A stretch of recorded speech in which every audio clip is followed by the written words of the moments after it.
There we go. Let's do this bit real quick. And then if you give me like 3 seconds, we'll go live on the radio. And there we are. And good morning, everyone. Welcome to Slow News Day Live. My name is Steve Boykin, and I am joined by my better than your co-host, Glory Jones. What's happening, Jones? How you doing? It's happening. I'm doing. Yeah, kind of like that. We got a hell of a show this morning. We're going to be joined very shortly by the one and only Vanessa Beeley. She'll be coming to us from Damascus, Syria. Uh, is it levels thing? I don't know. I can't hear you. It's not coming out. Well, that sucks. Disconnect and reconnect. Okay, let's do that again. We're having a couple of issues over here on Aftermath FM. I don't know.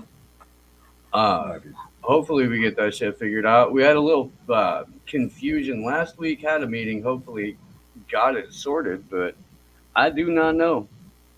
I do not know. We do it live. It's true on multiple platforms as often as we can. I don't know, man. Oh, hey, there we go. That sounds like radio. So, with that in mind, It's not picking up your mic. Oh, it's still not picking up my mic. I'm so sick of this fucking app, dude. Right? I don't even know what to do about that. I really don't. There's a lot of sound in my ear, though.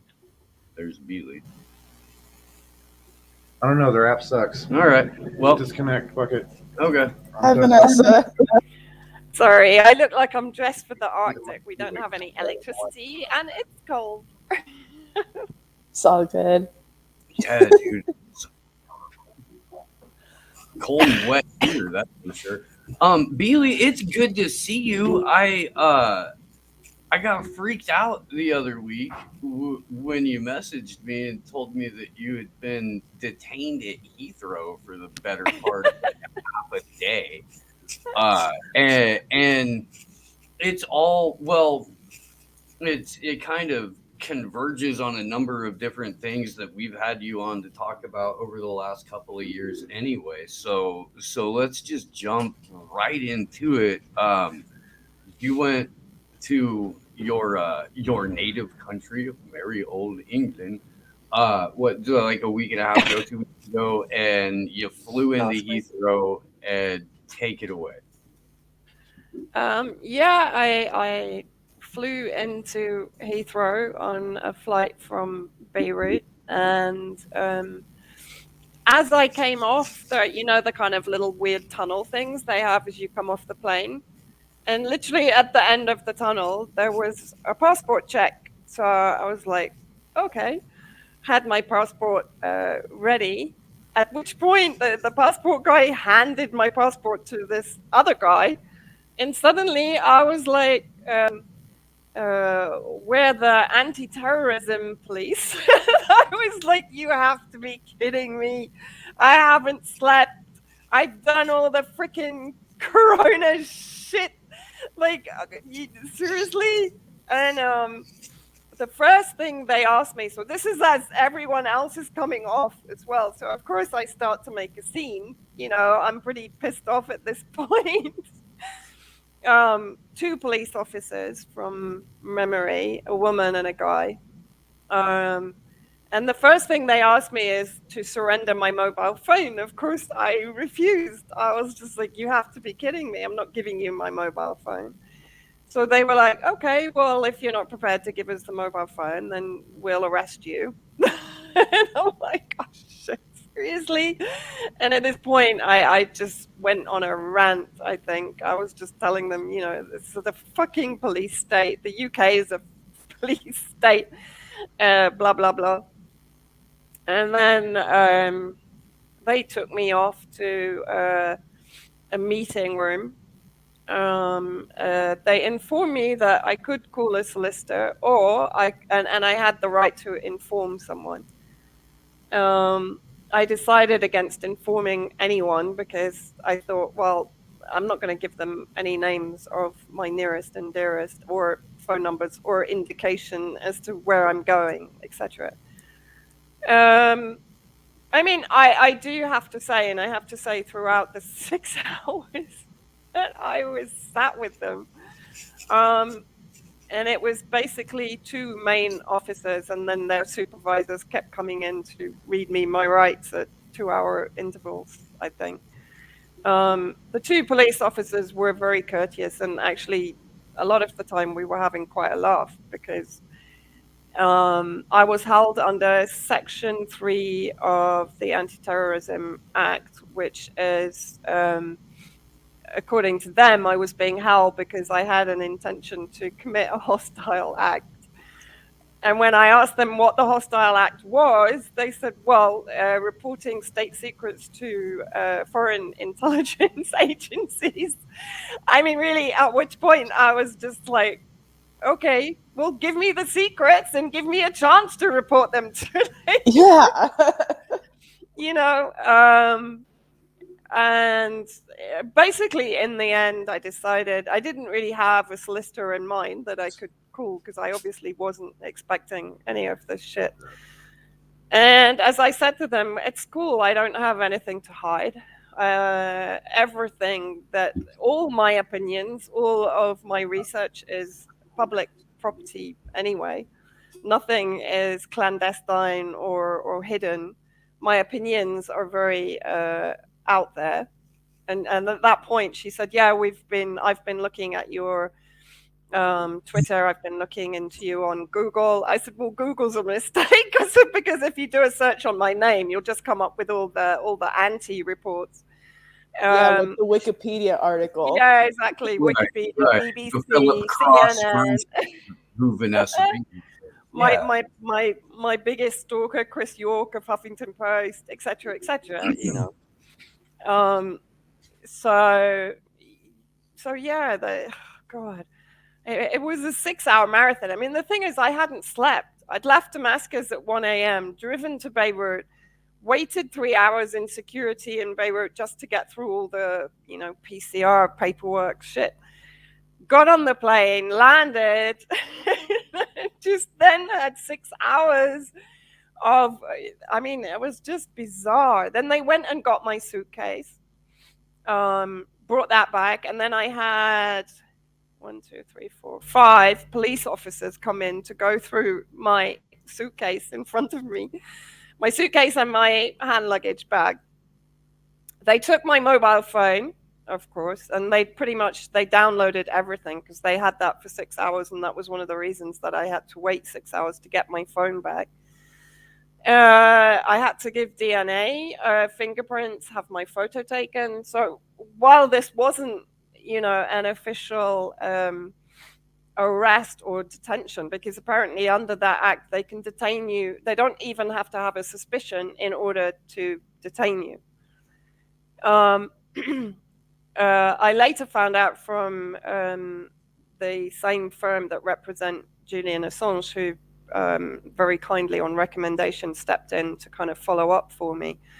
And they are going to try to find out what's happened to all my information, because as they say, there's not enough protection for journalists. Of course there isn't. The whole point is that this new legislation is to criminalize journalists that are challenging any establishment narratives, whether it's Syria, whether it's COVID. It doesn't really matter what it is. If you're going against the state, then you can be picked up and interrogated, basically.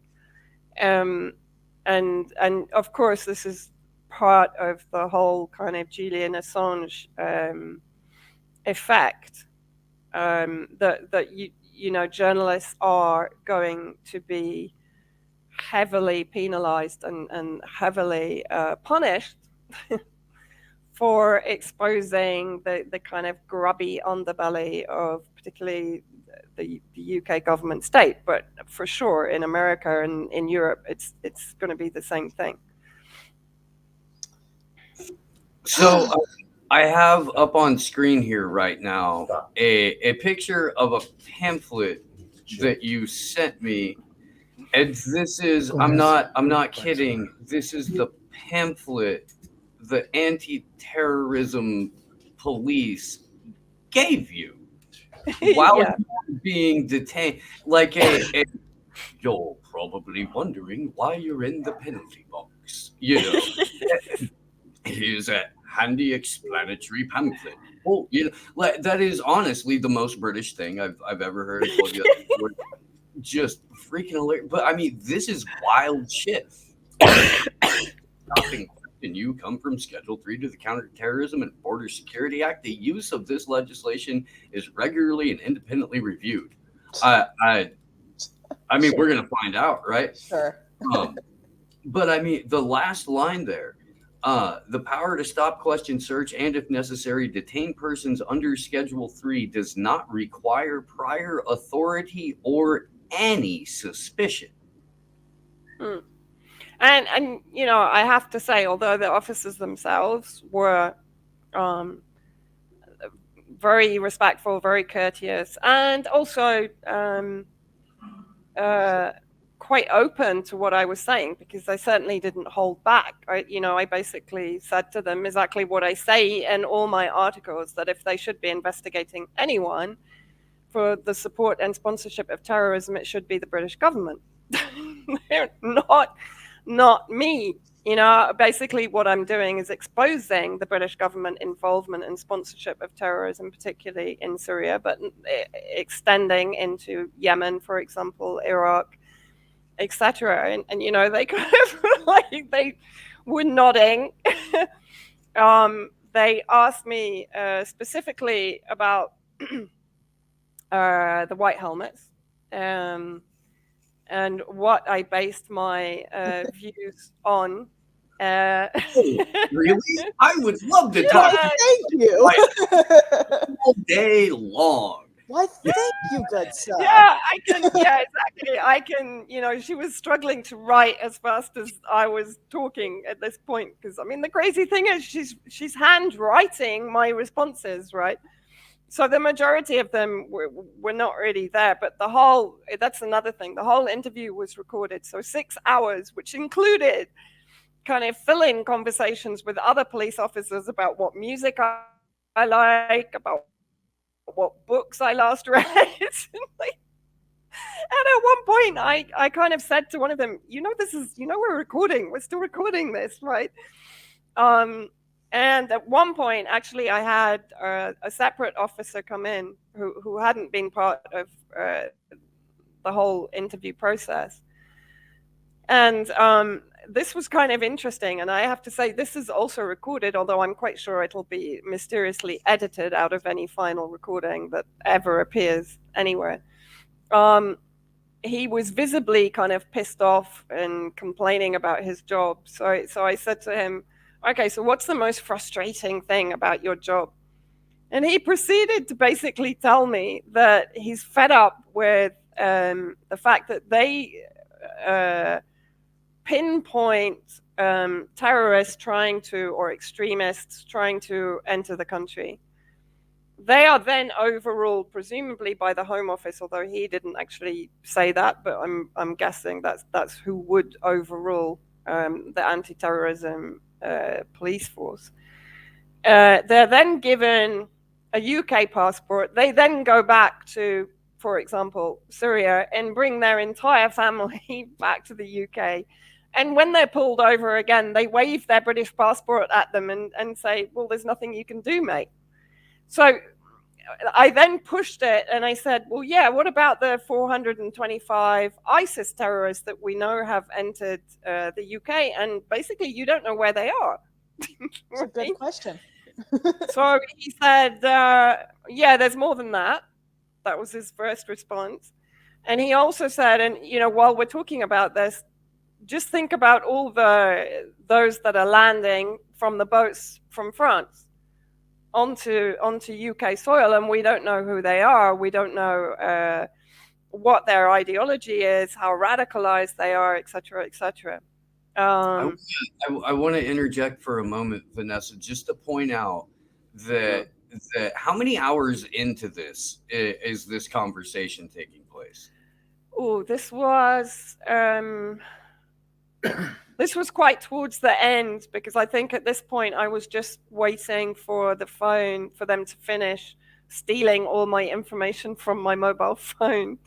So And he came in, like, because they had to have an officer with me at all times. They couldn't leave me alone in the room.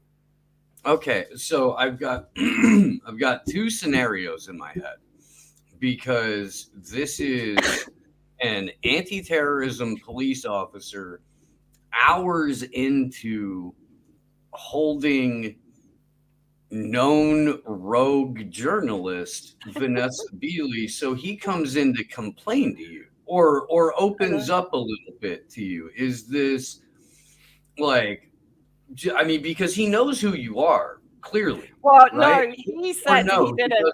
He said he Okay. didn't, because But he he knew hadn't you were been in- involved. So either way, he knows he's speaking to the press. So is it a confessional thing, or is it deliberate misinformation to, rogue journalist Vanessa Beeley? I don't think it was deliberate misinformation, because I can generally read people quite well, and he was really pissed off. Okay. He hadn't been involved from the beginning. He actually, no, because he had just come on shift, so he hadn't known anything that was going on before that. So actually, he didn't look at my file. He didn't know who I was, in theory. He came in as a stopgap for the one of the two main police officers to go and get a cup of tea and to go and check where they were with my phone. But the interesting thing, because one of the most sort of humiliating aspects of the whole thing, of course, was to have to give your full fingerprints. I mean, I'm not just talking, your thumbprint. You have to do your whole palm, fingerprints, side, etc., and DNA and photograph. And of course, the photograph is exactly like the prisoner photos. And I was told after by the Assange lawyers that basically the police officers hadn't made it clear that I could have refused to give them any of that. They were very kind of disingenuous about how they asked. It appeared as if, as part of the detention, they had the right to do that, and I didn't have the right to refuse it. But in reality, I don't think that is the case. The other case, as I said, is what they're trying to do is to retrieve all the information from my phone on the basis I'm a journalist. I might have sources on the phone. I might have information that's confidential, etc., etc., etc. But as we know, the rights of journalists, the rights of human beings, the rights of anyone that challenges power are irrelevant when it comes to shutting them up. We know that from the Julian Assange case, from Craig Murray, from Daniel Hale, etc., etc. Donziger. I mean, there's countless cases where justice is just a complete farce. The other interesting thing is, and this came in pretty much at the end of the questions, was the names they brought up, which were Russian officials, at which point I did burst out laughing, because this was the name that was brought up in the sting operation that was run against Paul McKeague, an academic that was part of the working group on Syria and a big part of the OPCW investigation.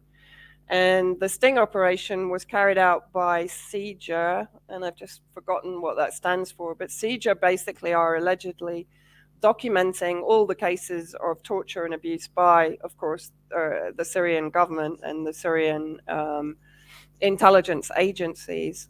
And CJIR, if people remember, they ran a sting campaign against, or a sting operation against Paul McKeague, sending someone in to basically pretend to be a Russian agent to get the confidence of Paul McKeague and to get him to reveal God knows what. I mean, the moral decrepitude of this operation anyway, because they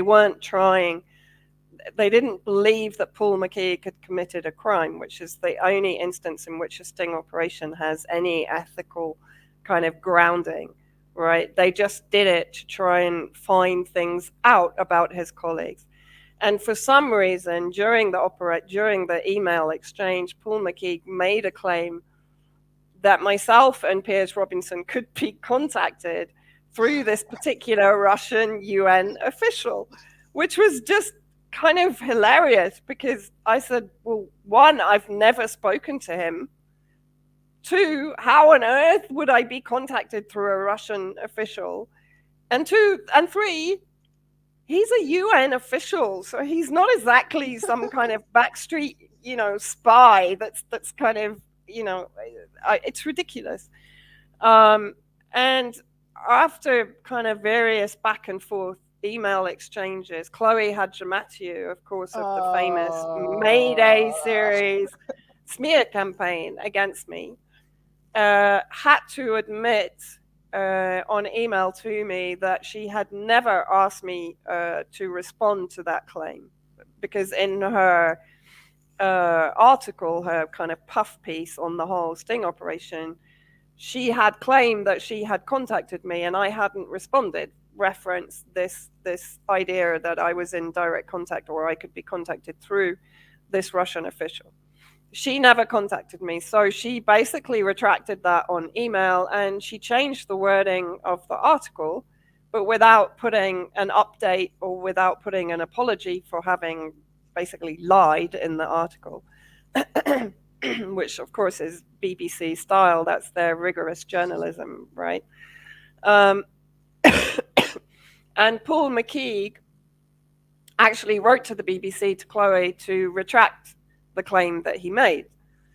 And this I explained to the Anti-Terrorism Police. I mean, I was laughing at this point. I said, okay, I know where this has come from. It's either come from the BBC or it's come from William Wiley, who heads up CJER, who is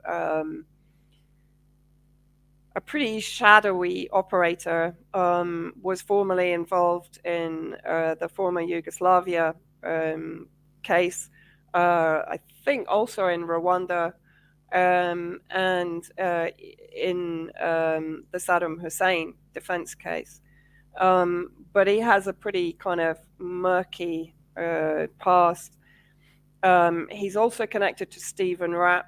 The two of them were instrumental in producing the evidence for the Caesar report, which of course is being used to impose the most savage, unprecedented savage sanctions on Syria. So either the BBC or Wiley himself were involved in instigating this detention, in my opinion, and that has been confirmed by, let's say, people who know Wiley and know how he operates. So he's the guy who was doing really dirty shit in the Congo. So I wouldn't put it past him to have it out for anybody was in the business of finding out what nefarious figures in the UK and other Western governments were doing. Yeah. He's Canadian, I think, but he's got pretty strong ties to US State Department, CIA, and probably by default British intelligence agencies. And certainly the fact that CJER ran the sting operation and it was Chloe who wrote up the article, blah, blah, blah, to follow up. So, the connection is pretty strong. I mean, I'm actually working now on expanding my work on the whole network, including new information on James Lemessurier, the founder of the White Helmets. So they haven't exactly stopped me. They've just encouraged me to go further. I suffer from the same affliction where if you punch me in the face, I'm probably going to come harder at you until I don't get up anymore.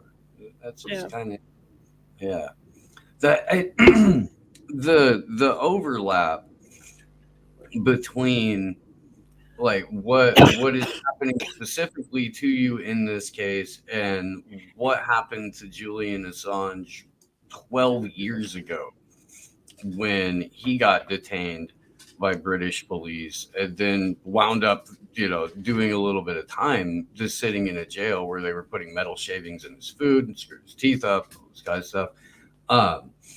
But there's been an escalation in the war on journalists, while at the same time we've got this ridiculous democracy summit that was going on. We had a Nobel Peace Prize in journalism winner in her acceptance speech for the award going off on how the job of the media has got to be better narrative management and like better filtration of information in the digital space.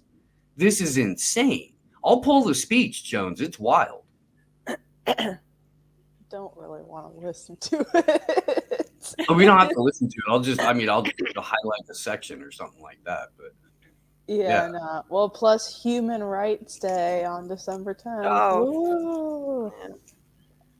Yeah, those holidays always piss me off, especially Human Rights Day in particular. But yeah, the whole democracy, human rights, justice, the whole thing is a facade, really. Like, because when it comes to it, it's conditional ultimately for the West. Conditional being, oh well, the oligarchs can have democracy. We can ensure that pedophiles get justice for them, not for their victims.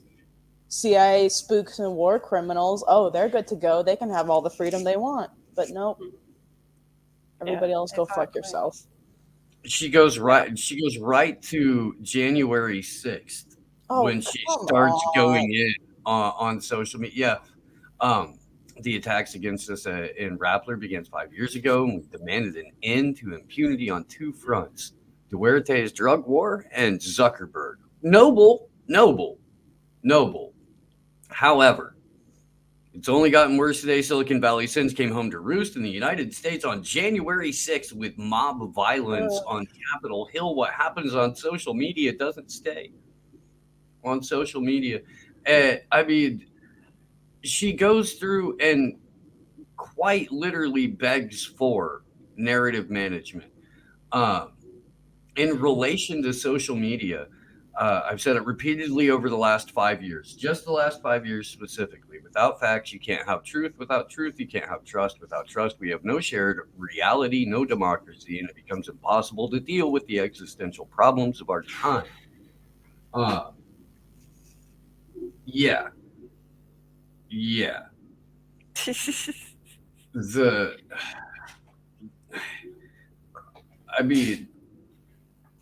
I get wanting to go after social media companies. And I get wanting to battle ruthless, tyrannical presidents and their escalated war on drugs. What I don't get is going, you know what we need to do? We need to make sure that only the information we agree with gets to people. Exactly. That's the whole point. I mean, also going back, because in the UK, it's the Home Secretary, Priti Patel, who we know has close ties to Israel, of course, who's cracking down on the terror threat and the terrorism-related threats to the UK, warning of the effect that COVID-19 could have on extremism. And I'm reading here from a June 2021 report where she actually says, I mean, bear in mind, it's the government that has created the hell and devastation of lockdowns. But she says, we've also had the pandemic. Obviously, we've had a year of people being locked down. And we see all sorts of issues in terms of mental health, for example. And we have to look at a wide range of environmental factors that could act as triggers when it comes to terrorism type behavior and the threats to individuals and also to society. So yeah, let's create the environment in which people become desperate, let's then radicalize them, and then let's accuse them of terrorism, right? When we've instrumentalized terrorism and radicalization for decades against the countries that we want to bring to heel, or we want to bring under our control, or we want to destroy. I mean, it's just, it's the hypocrisy. And the thing is, it's all wrapped up in this kind of really well packaged, well marketed, well presented exterior. It's extraordinary, you know. I mean, whether it's Syria, whether it's COVID, whether it's Assange, whether it's Libya, whether it's Iraq, Venezuela, etc., etc. The team, the complex that is behind the marketing of the state position on this is just extraordinary. So this whole thing of the terror threat, right? So, for example, me, I'm a threat to national security. Not quite sure why. I'm actually highlighting the threat that the state is to national security generally, right? It's thanks to the state that terrorism is now on British soil, because it's been fostered and sponsored and supported by the British state for decades. And yeah, it will carry out terror attacks, but who's responsible for this? And it's like I said to the police, you know, I'm not the only one saying this. I'm not the only one talking about the white helmets. I'm not the only one talking about the UK state responsibility for war globally. Right. You know, I'm not alone in this. The one in our office people right talking about it. They were taught that you were the one in their office. You know, and I mean, yeah, you have been ruthlessly singled out by you know, a very agenda-driven puppet in the BBC, and she shouldn't have started shit if she didn't want any, you know, like, I mean, just she didn't such an embarrassingly bad job that she had to issue a retraction. But I mean, that's you know, she had to issue a retraction. She issued quite a few retractions, actually. Over the space of the months that she was getting hysterical with me. I mean, that's the thing. She really couldn't handle the blowback.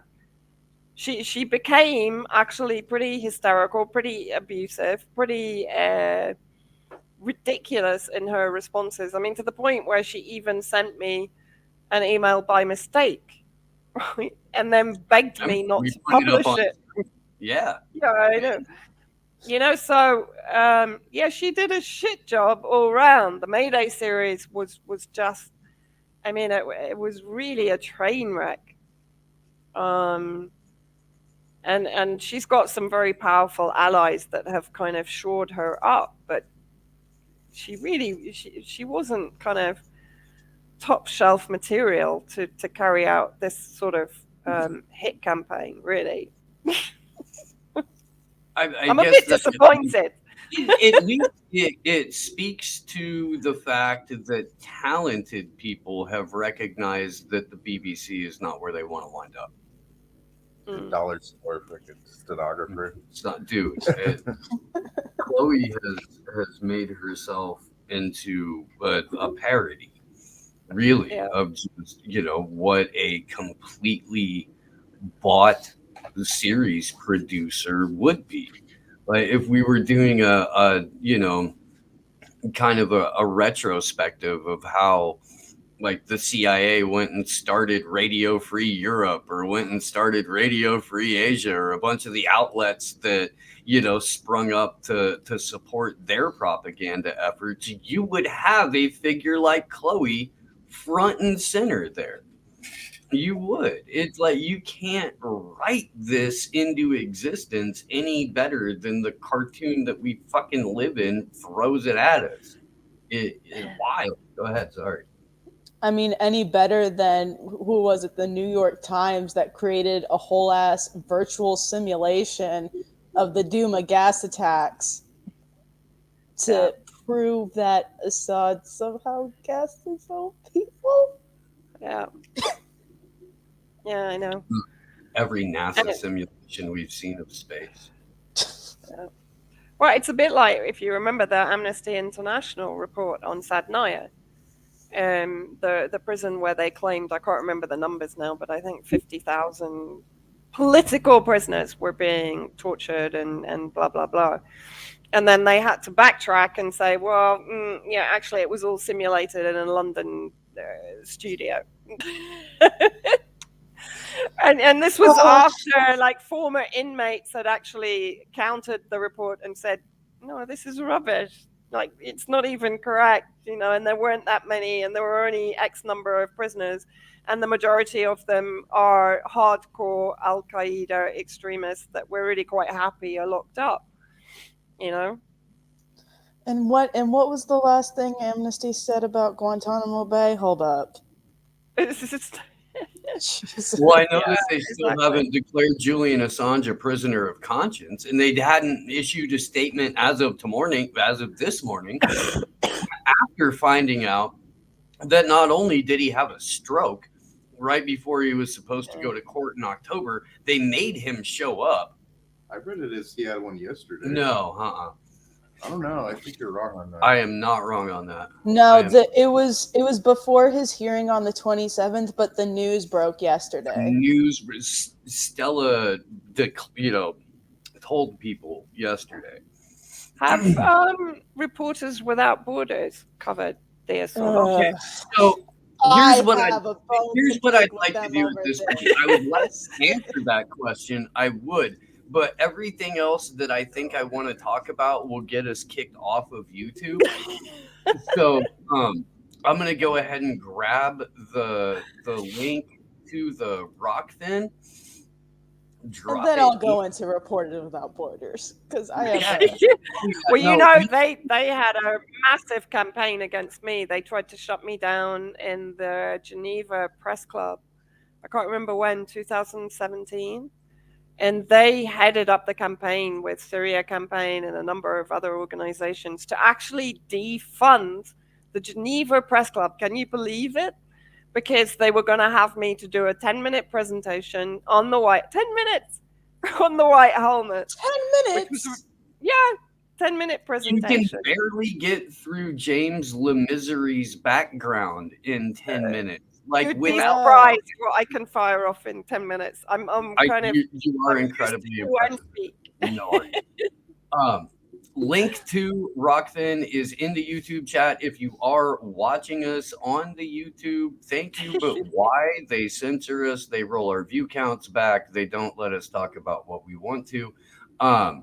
We broadcast on Rokfin, Odyssey, DLive, the tweeters, and Twitch.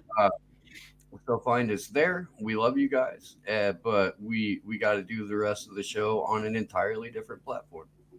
And tubers. Still love y'all though. Okay, as I was saying, Reporters Without Borders. So they're technically monitoring the trial. They sent someone to recover it. Rebecca Vincent is her name. She's essentially done pretty solid coverage of all the happenings in the case. Granted, she's been relentlessly harassed by the courts, having troubles getting in to monitor, like not knowing if they would be allowed into the courtroom until like 2 hours or hours before a hearing would happen, getting harassed by the Met Police outside the Royal Courts of Justice or Belmarsh or Old Bailey or wherever. Essentially, I think at one point she mentioned how it was like easier to cover like journalist trials in Turkey than it was in the UK.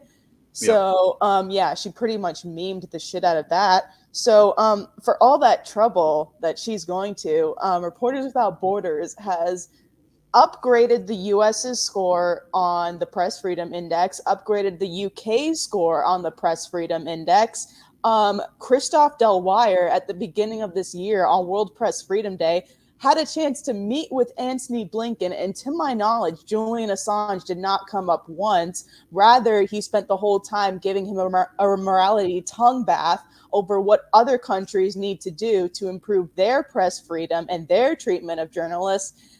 And yeah.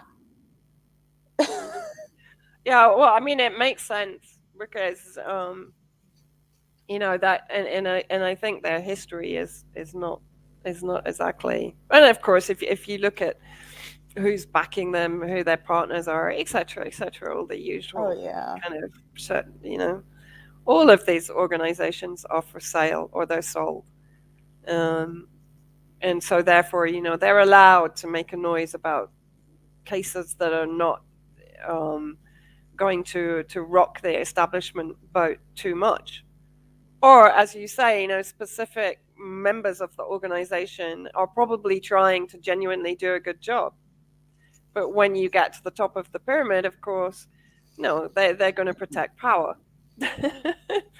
You know, and we see that time and time again. There are probably really good people working for Amnesty International that go into it because they genuinely believe in the principles of exposing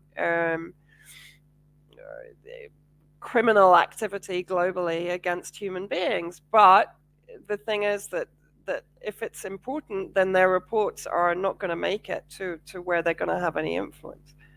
I have friends that work in the UN, and I would say they're good people. They really want to do something, but they struggle to admit that they're more controversial reports kind of just get so far and then drop into a black hole somewhere, and their recommendations never really get implemented, you know. No, I mean, I don't assume that everyone who goes to work for the UN is some sort of like power hungry globalist lizard person. I don't. It's not, you know. I mean, we have spent an inordinate amount of time on this show and in the Assange community at large, like holding up Nils Melzer. I don't think that he's, you know, UN reporter on torture. I don't think that necessarily, it's never about individuals until you get down to finding out who the individual is, who their relationships are, you know, and like where their, like the ability to compromise them could come from, you know. But as an organization, the UN is not a benevolent body when it comes to 80, 95, 9% of the shit that they do. It's just it's an organization to put forth a global corporate hegemony, eventually under one central bank backed cryptocurrency. Yeah. Not for them. And you know, I think also people either become institutionalized. In other words, you know, they like the big salary, they like the perks, they like the security that a job at the UN gives them. And so in the end, they kind of turn a blind eye, I think, to what is going on. And it's, you know, the ones that do break out, like, for example, Roly Post, who wrote about the intercountry adoptions from Romania, amazing woman. And she's still suffering, by the way. You know, she's still being targeted for actually stepping out of the box and saying, no, this is all wrong. And intercountry adoptions are nothing more than legalized trafficking, which is being endorsed and advocated by the UN, basically, and UN agencies, of course. And that goes on today. You know, the whole open borders campaigning and so on is just apologism for child trafficking, in my opinion. Because as soon as you open borders to traffickers immediately.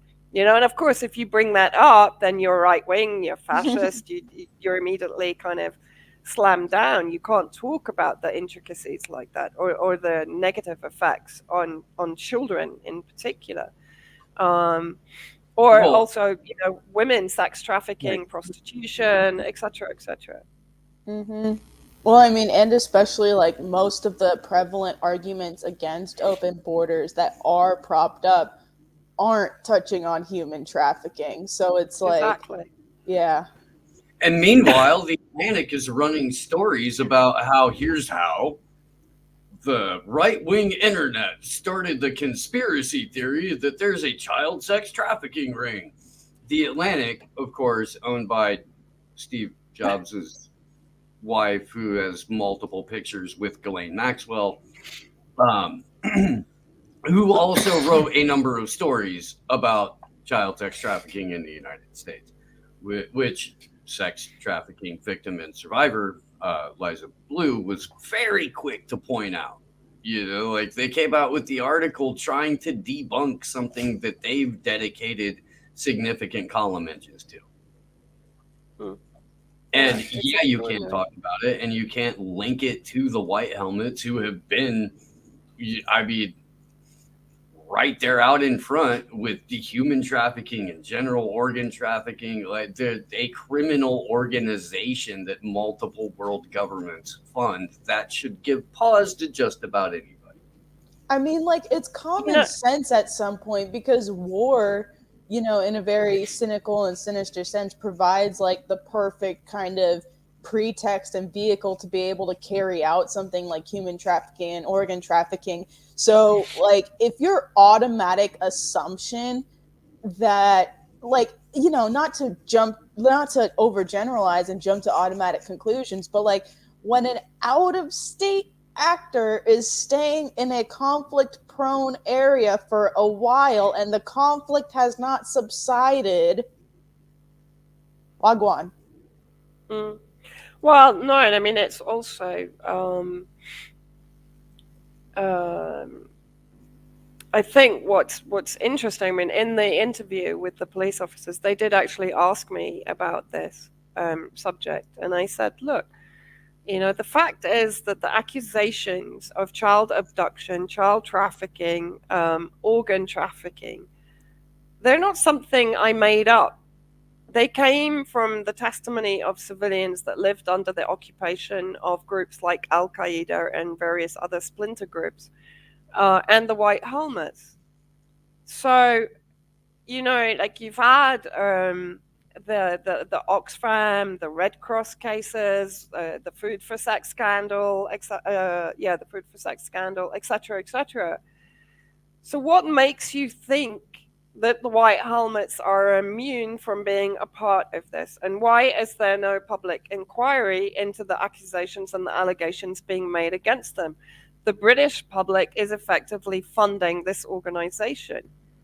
So, I am not saying, I'm not appointing myself arbiter of this information. I'm saying this information exists and something should be done about it. It's not enough for the White Helmet group to sack a White Helmet member because he's cut a Syrian Arab army soldier's throat publicly and filmed himself doing it. That's not enough. That's a war crime right there. And they post on their website, yeah, we sacked him. Well, hello. No, that's not enough. Okay, let's apply that rule to all the allegations against the Syrian government, right? Or members of the Syrian government, or members of the Syrian Arab army, or members of the Russian army.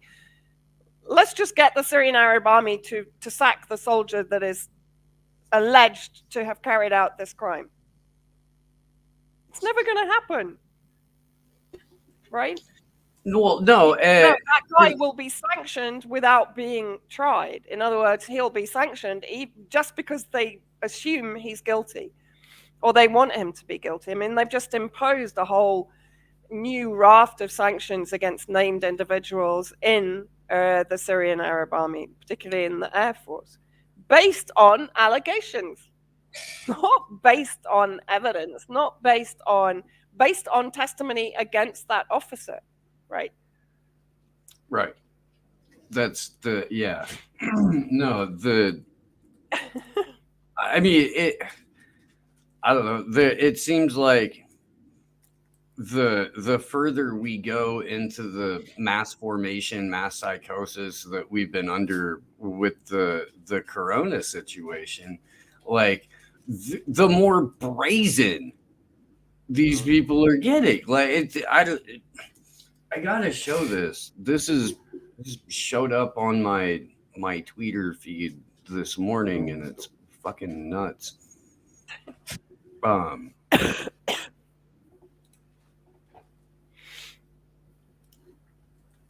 Yeah. Well, I mean, there's some pretty scary stories. I mean, just have to go north of Austria, which is obviously Germany. And there are three stories, I think, that tell a really good story. The first one was reported in Die Welt, which is the equivalent of The Guardian in Germany. And it's essentially about the ritual humiliation of children who are asked to go to the front of the class and state their vaccination status daily. Those who are vaccinated are applauded. Those who are not have to explain why they're not. Pause it there for a minute just to get some immediate reactions from you guys. You're muted. That's Joe. fucking bullying. It's abuse. Yes. Yeah. It's child abuse. I mean, oh, God. I mean, so me being me on the tweeters, I said I did not see. But I think also in Berlin, basically they're saying that the homeless people are not allowed in the shopping centers to sleep or to take shelter from the winter weather if they're not vaccinated. Wow. I'm gonna, he may touch on that. I don't know. I got about this far and freaked out and got up and had smoke. Yeah, well, I mean, this is kids. This is out and out child abuse. And when you talk about, the thing is, people haven't, in many ways, they've not made the big connection between what happened in Syria and what is happening now, right? The same entities that were marketing the war in Syria are now marketing Corona, from the guy that produced and directed the White Helmet movie that won the Oscars in 2016, who's now made a movie about the heroes of Corona. It's all the same complex that's running the campaign, the project, the COVID project, and probably will pass on to the climate change project, of course, because that's gonna fill the void of people getting pissed off with COVID. Then we'll move straight on to the whole climate change, cyber warfare, blah blah blah. Right, which they've been prepping that for well over a year now. Yeah, exactly. But it's the same people, and actually the underlying trend, and you said it, Gloria. One of the biggest harvests of war, and I'm sorry to use that word because it's almost a positive word, but is the red market, which is the organ trade, and the child and sex markets, and then of course drugs, weapons, etc. All of that is thrown in there. Now they're prepared to talk about ISIS, organ trafficking, child trafficking, but of course they don't make the connection between ISIS and Al Qaeda, or ISIS and the White Helmets.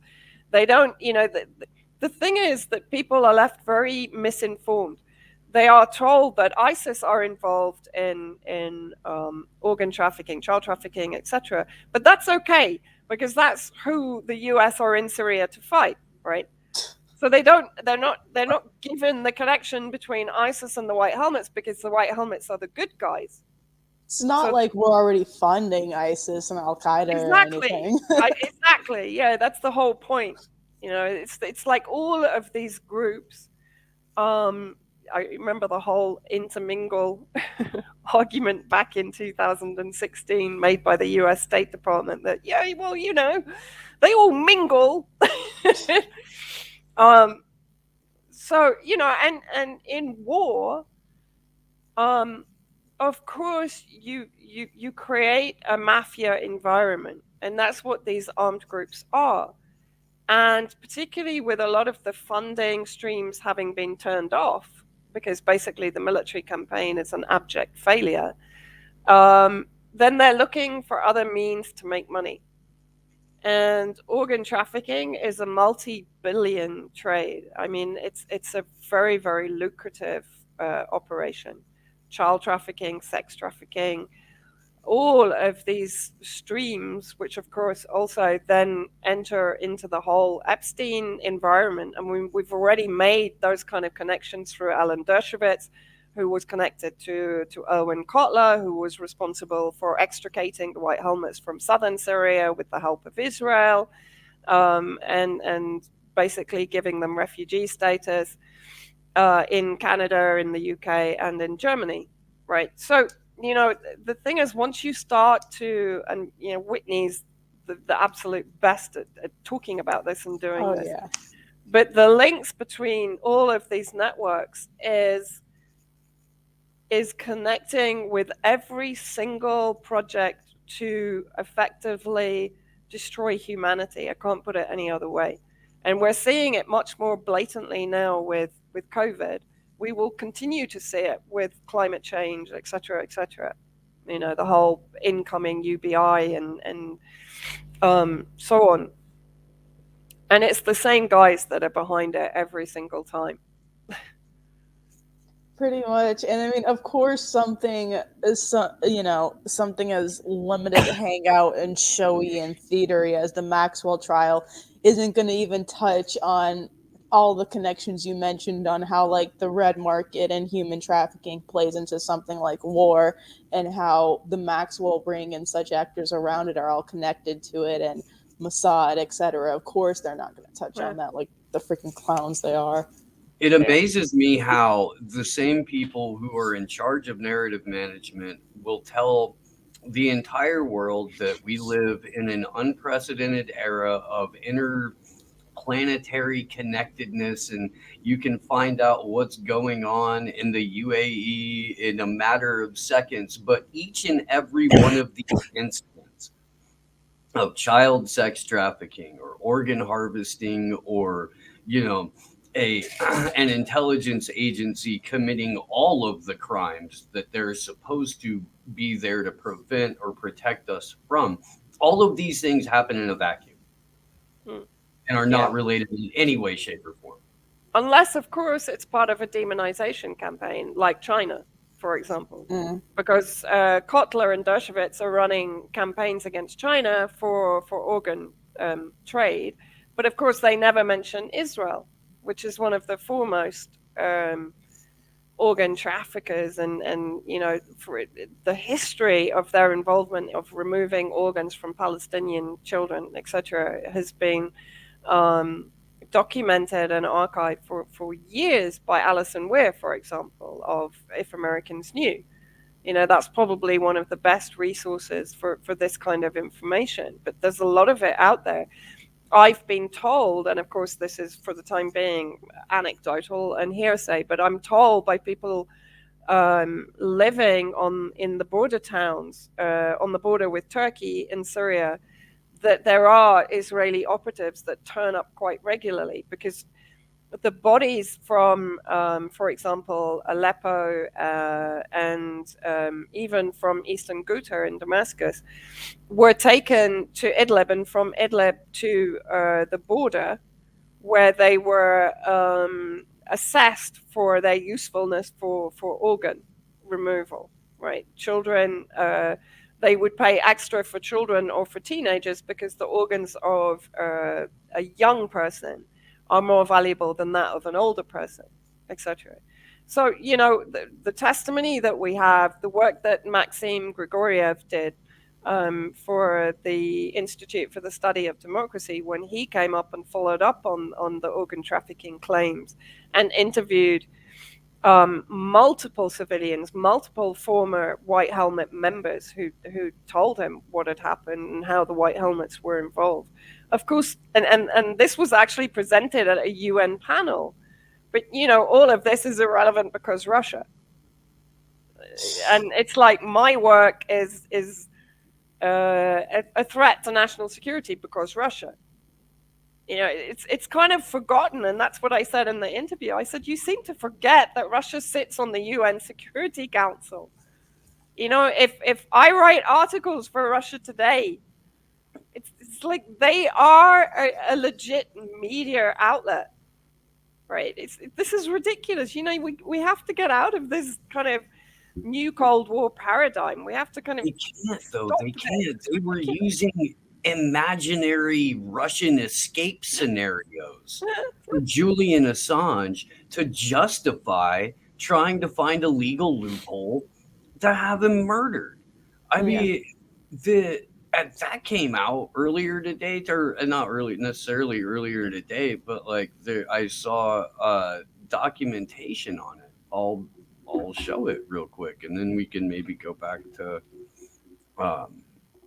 or at least hear what the other couple of horrific things they're making people in Germany do. And I'm going to have Piers Robinson back on this week too on Thursday.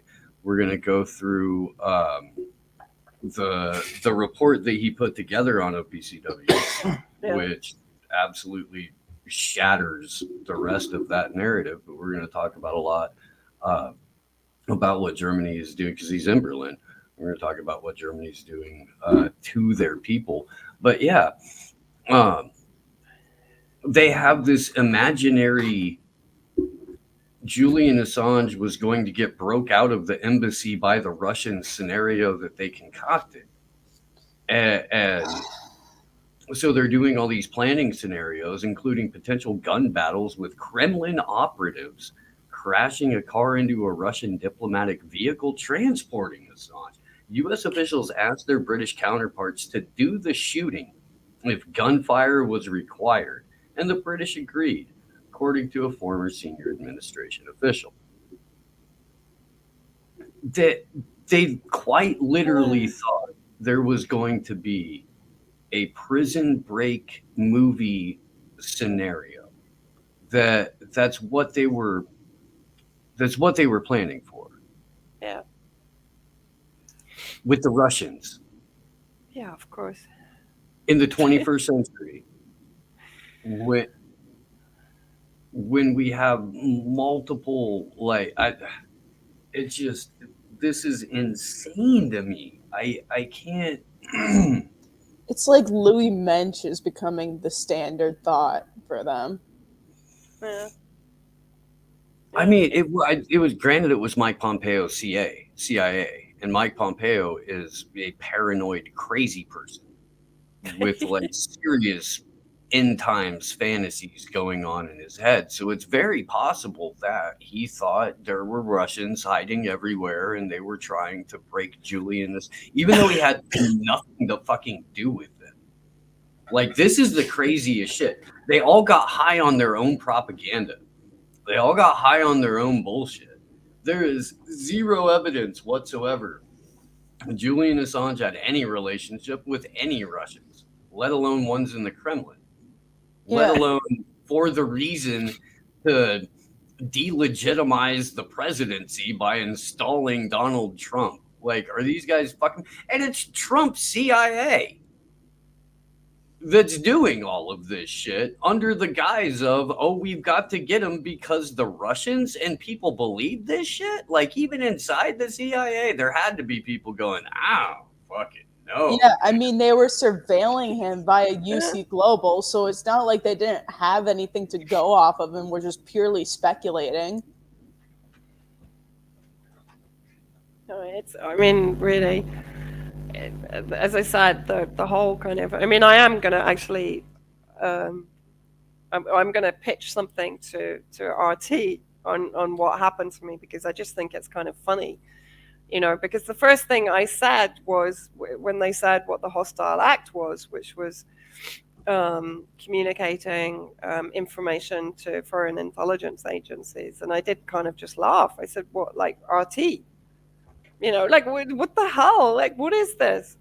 Because the BBC, for sure, is the British intelligence agency. It's an arm of MI6, MI5, for sure. Yeah. Yeah. I mean, you would assume that any state-run media outlet has intelligence.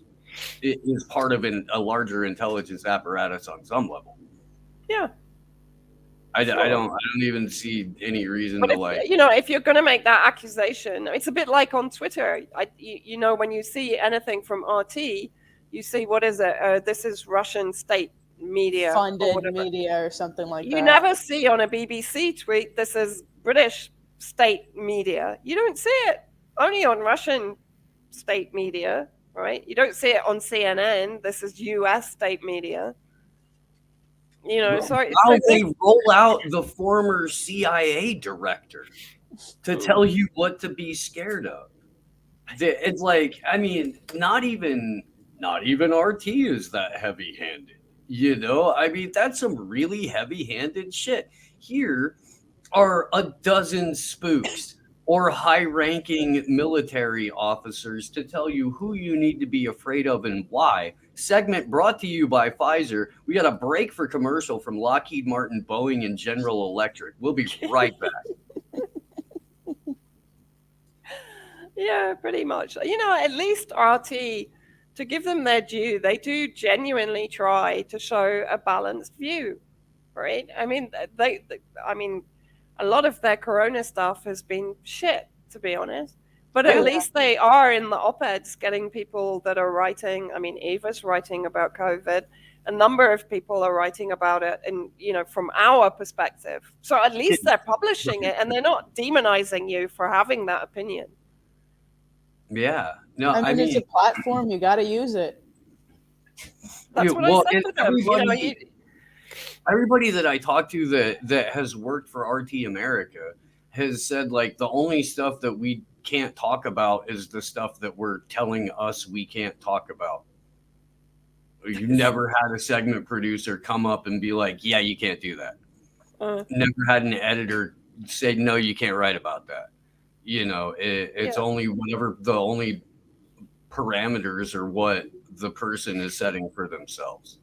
And I mean, if you look at it from the perspective of traditionally, Russia has looked at anything that appears to make the US regime look bad is good for Russia, then why would they put parameters on anyone who's working for RT America? Because every single one of them is telling people what the government does. Like, that's fantastic for Russia if they're operating that mindset. That's doing more than fucking the KGB ever could to undermine the empire. Telling the truth about what the empire does is arguably the most dangerous thing for its existence. Exactly. No, I mean, in the years that I've written for RT, I think I've probably been, I'm trying to think. I think at one point I wrote rather negatively about Erdogan at a point that Russia was kind of trying to negotiate for ceasefire in East Aleppo, from memory. And they did ask me to kind of tone it down a little bit. That's it. In all honesty, and even when they have kind of questioned something, when I've gone back to them and explained my reasons for writing that, usually they've accepted it. I've never had stuff cut or edited to oblivion, like I'm sure I would if I was writing anything for the BBC. I would never even get to that point anyway. But no, for sure, they've always been, certainly in the op-ed section, they've always been pretty open-minded. I got fired from the Nation's blog team like a dozen years ago for writing negatively about Barack Obama while he was candidate. Yeah. And that was I didn't consider them state propaganda at that point. Maybe I was looking at it wrong, but it was the first time they were letting random jackasses on the internet write about the election. I was like, I'm a random jackass on the internet, and turns out like I'm decent at writing. But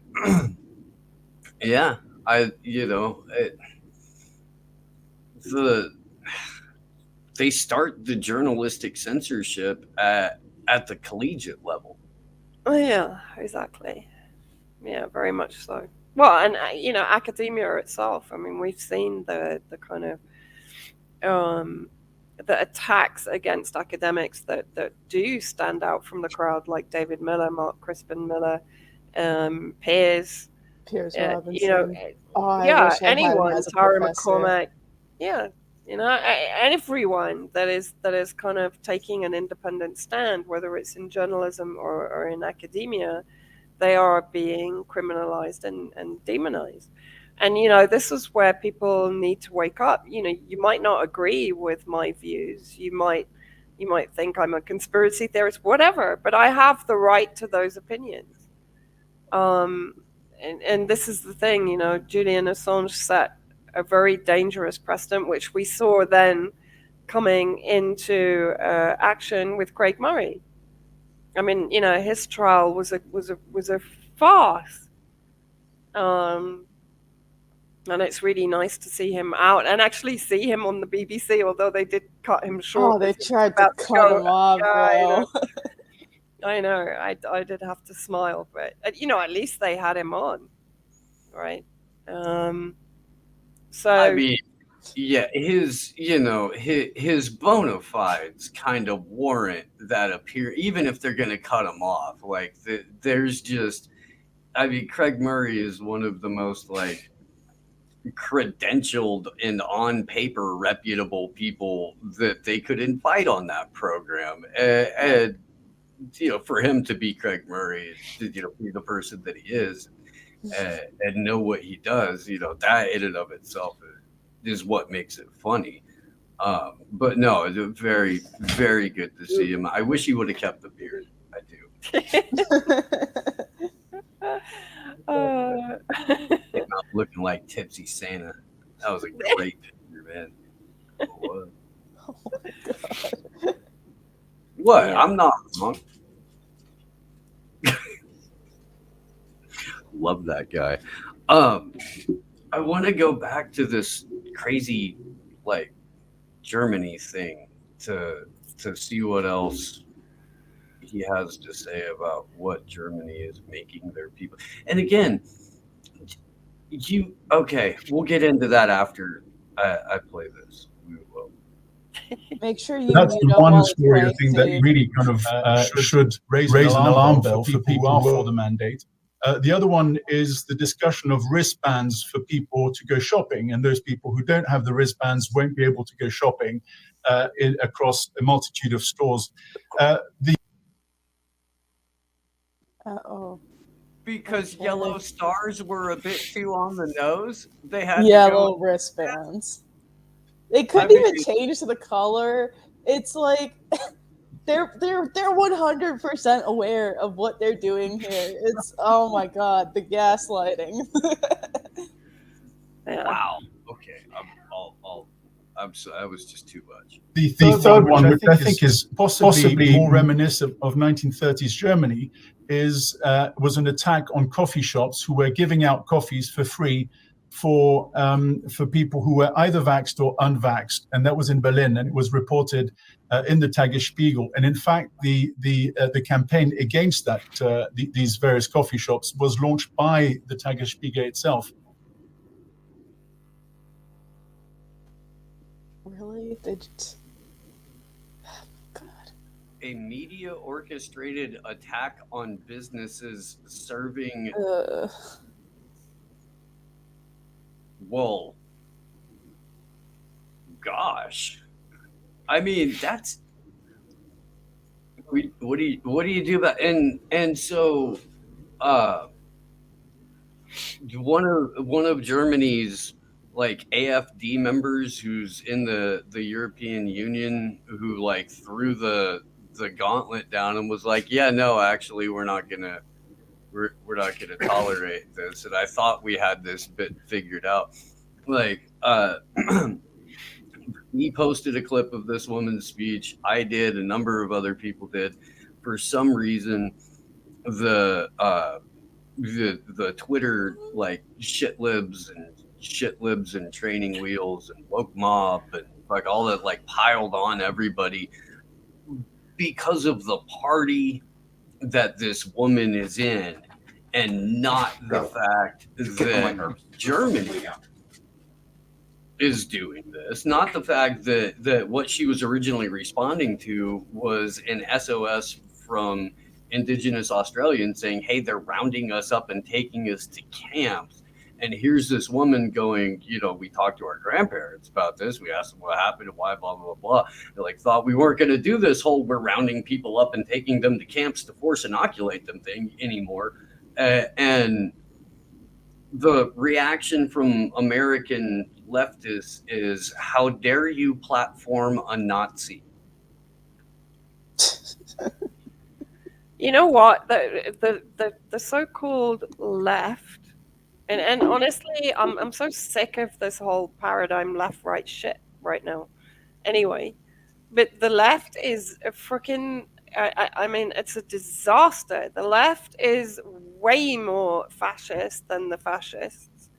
It's in all honesty, you know, if you look at the UK, the number of Tory party MPs that are voting against, or you know, are coming forward and saying they will vote against mandatory vaccine passports, compared to Labour is pushing the mandatory vaccine passports, right? So the good sense in the whole Corona project for the last 2 years has come from the right, the so-called right. Okay, the Nazism, the fascism, like from so-called leftist Chomsky, who believes we should all be segregated and starve, paraphrasing what he said on Primo Radical, right?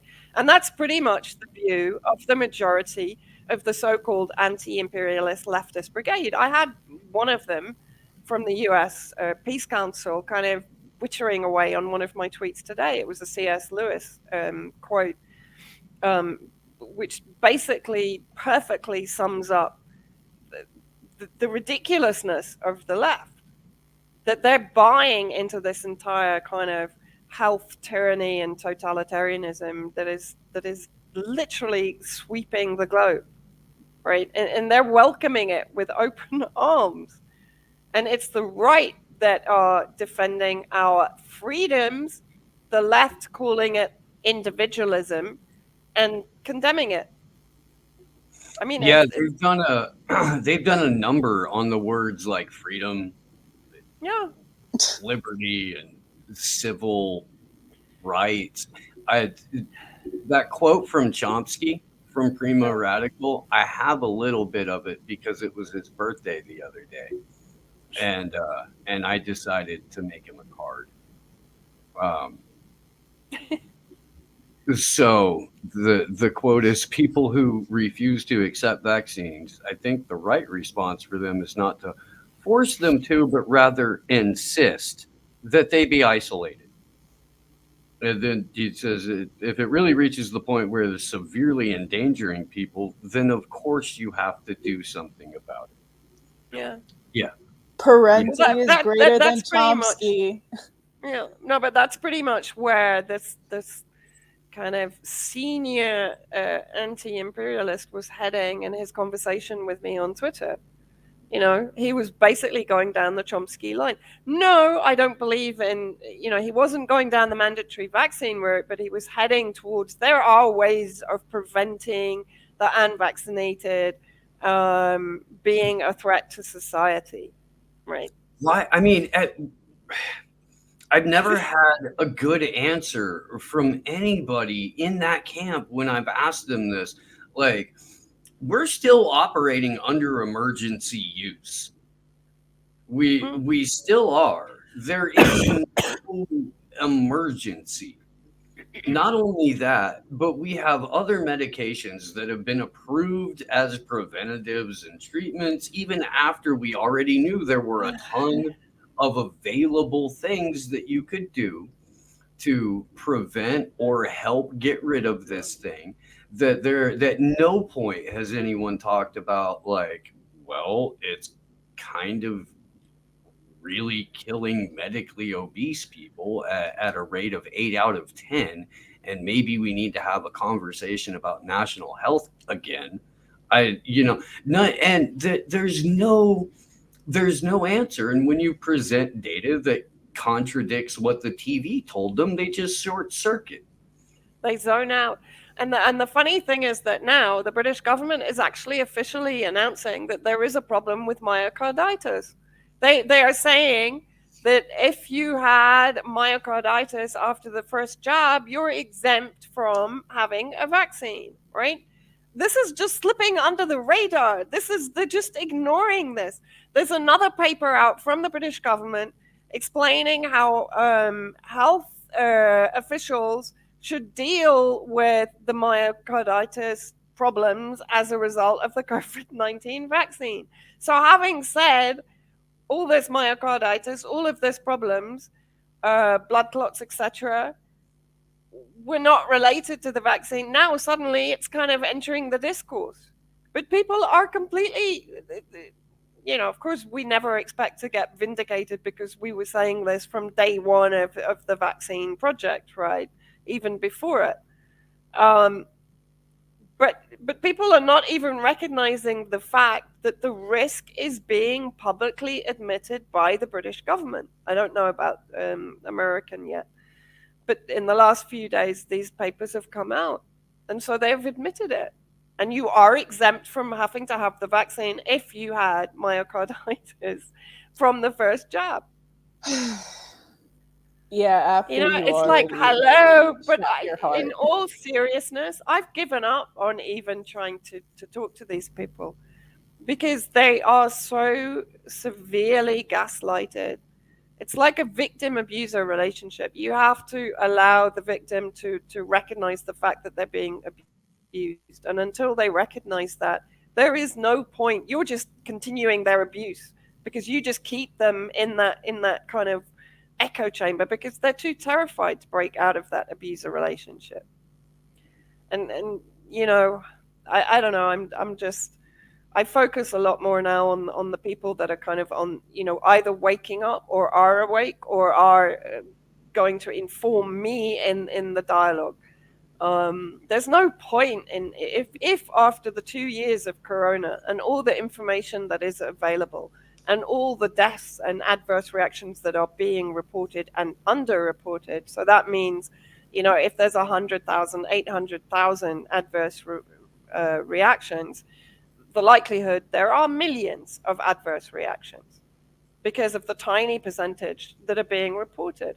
And in any drug launch, as you said, it's still under emergency approval. If there is a single death or a single adverse reaction of a very serious nature, that drug should be withdrawn. If you buy a new model of a car and the brakes fail and you die as a result of that, right? The model is withdrawn immediately.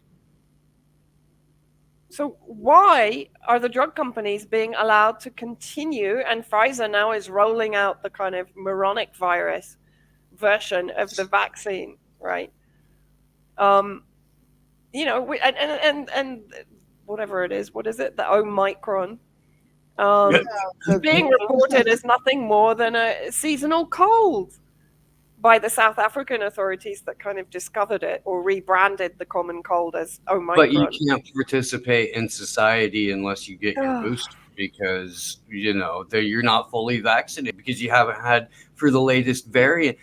At no point have people scrambled to produce a freaking booster shot for each and every mutation of this thing. Well, you're going to be having boosters forever. Yeah. I mean, the way the virus was engineered to begin with via years of gain of function research, you can't really make a vaccine for that. Viruses mutate. Yeah. Right. I mean, and also the crazy thing is, this whole narrative that it's the unvaccinated that are clogging up the hospitals.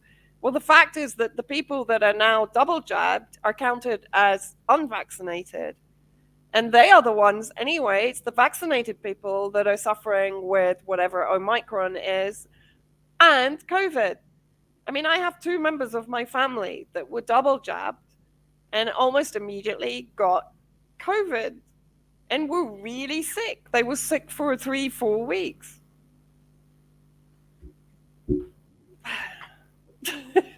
What can I got say? COVID almost a year ago now. Oh, well, over a year ago now, and I beat it without the jab. Just saying. Well, just putting it out there. Also, like, what is COVID? Yeah. This is just all, it's a marketing exercise. The fact that the British government has a budget for marketing for Corona that continues until 2023 and is in the millions, right? Exactly as they did for Syria. That's what I'm saying. All the same organizations are involved in the marketing of this entire campaign. COVID, and this is how I like to put it, it's like the Al-Qaeda of flu viruses, right? They've just turned it into this threat to national security, exactly as they did after 9/11, right? It's the same thing. And it's the same portal to the same surveillance machine that's being brought in as a result. I mean, the whole reason that those police knew when I was arriving, which plane I was arriving on, which date, what time, was because I have to fill in a passenger locator form before I go to the UK. Before, they don't really have any idea unless they're really going through the kind of, they'd have to go through an awful lot more paperwork. But now, with the passenger locator form, anyone that's on the watch list is flagged up immediately because that locator form goes to the police and to the government. So I'm going to kind of respond to a handful of things here, but I agree that, well, no, it's what you're here for. Stretch out, talk shit. That's why we, that's the whole point. As far as not trying to convince the people who aren't convinced, I don't engage in, like, unless it's happening in my personal life, which is rare at this point. Almost everybody that I guess used to know that feels a certain way about this, that it just happens to be whatever the TV tells them to feel. Like they're done.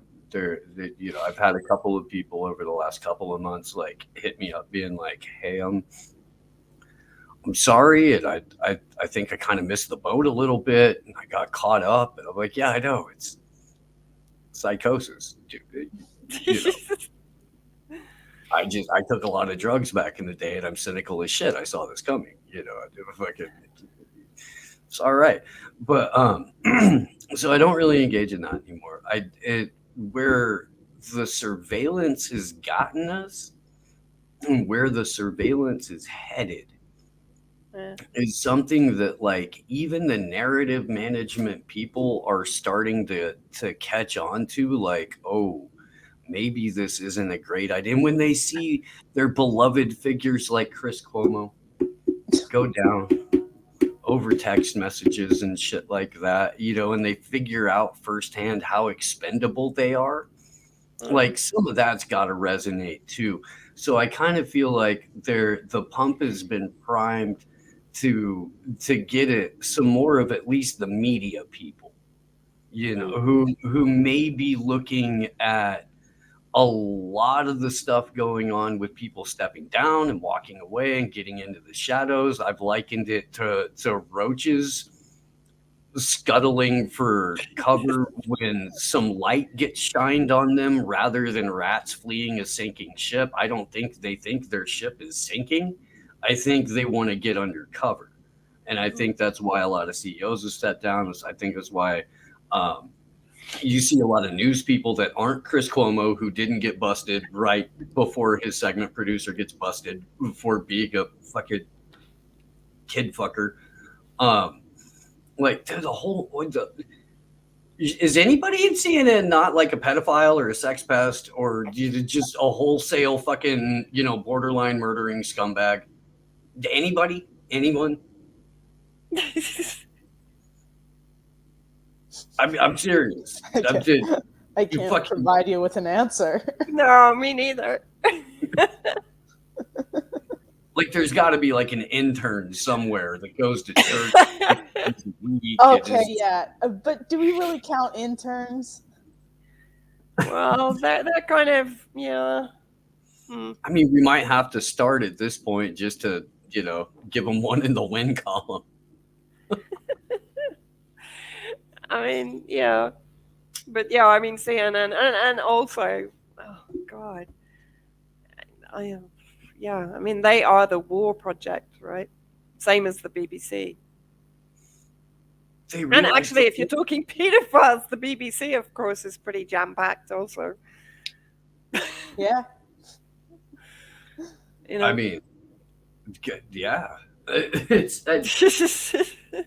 well, and that's the other thing that's so maddening about the Ghislaine Maxwell trial is that it doesn't matter what industry you throw a rock at, there are powerful people in that industry connected to Ghislaine Maxwell, connected to, and by that I mean the transnational child rape trafficking network headquartered out of what appears to be the Mossad. And that's ultimately why nobody's saying shit. Yeah. Because they know that that's Robert Maxwell's daughter up there. They know that like she had shit on Ehud Barak, not the other way around. And that's got to make some people nervous. That's why she's staring dead-eyed at her court sketch artist. It's why they're dropping names of victims over and over and over that are supposed to be anonymous in the courtroom. Like, this is a show trial to flex nuts. It's not, we're going to put away a bad guy. It is. Like, the prosecution is more focused on being lawyers and staying alive than they are in exposing a transnational human sex trafficking pedophile ring. And that's that much is at least like clear as day. Yeah, exactly. And what's been going on where you live lately? Because I know at least a couple of months back, Israel had been ramping up attacks into Syria. There had been a number of like Iranian targets in and around Syria that both Israel and the U.S. had gone after. There's what's alleged Iranian targets. Right. Or like a boat or a truck or yeah. No, I mean, it's if you're Israel and everything is a Hamas encampment, so or at least inside. Well, I mean, one of the more recent ones in the last couple of months, of course, I was only about probably just over 100 meters from it when they attacked an air defense base not far from me, about 2 kilometers from where I live. But the most recent one was last week, and they bombed actually a food depot or a rice depot, as far as I know, in Latakia on the coast, claiming, of course, that it was. I don't know if they claimed it was an Iranian ammunition shipment, but no, the reality was it was a big shipment of rice.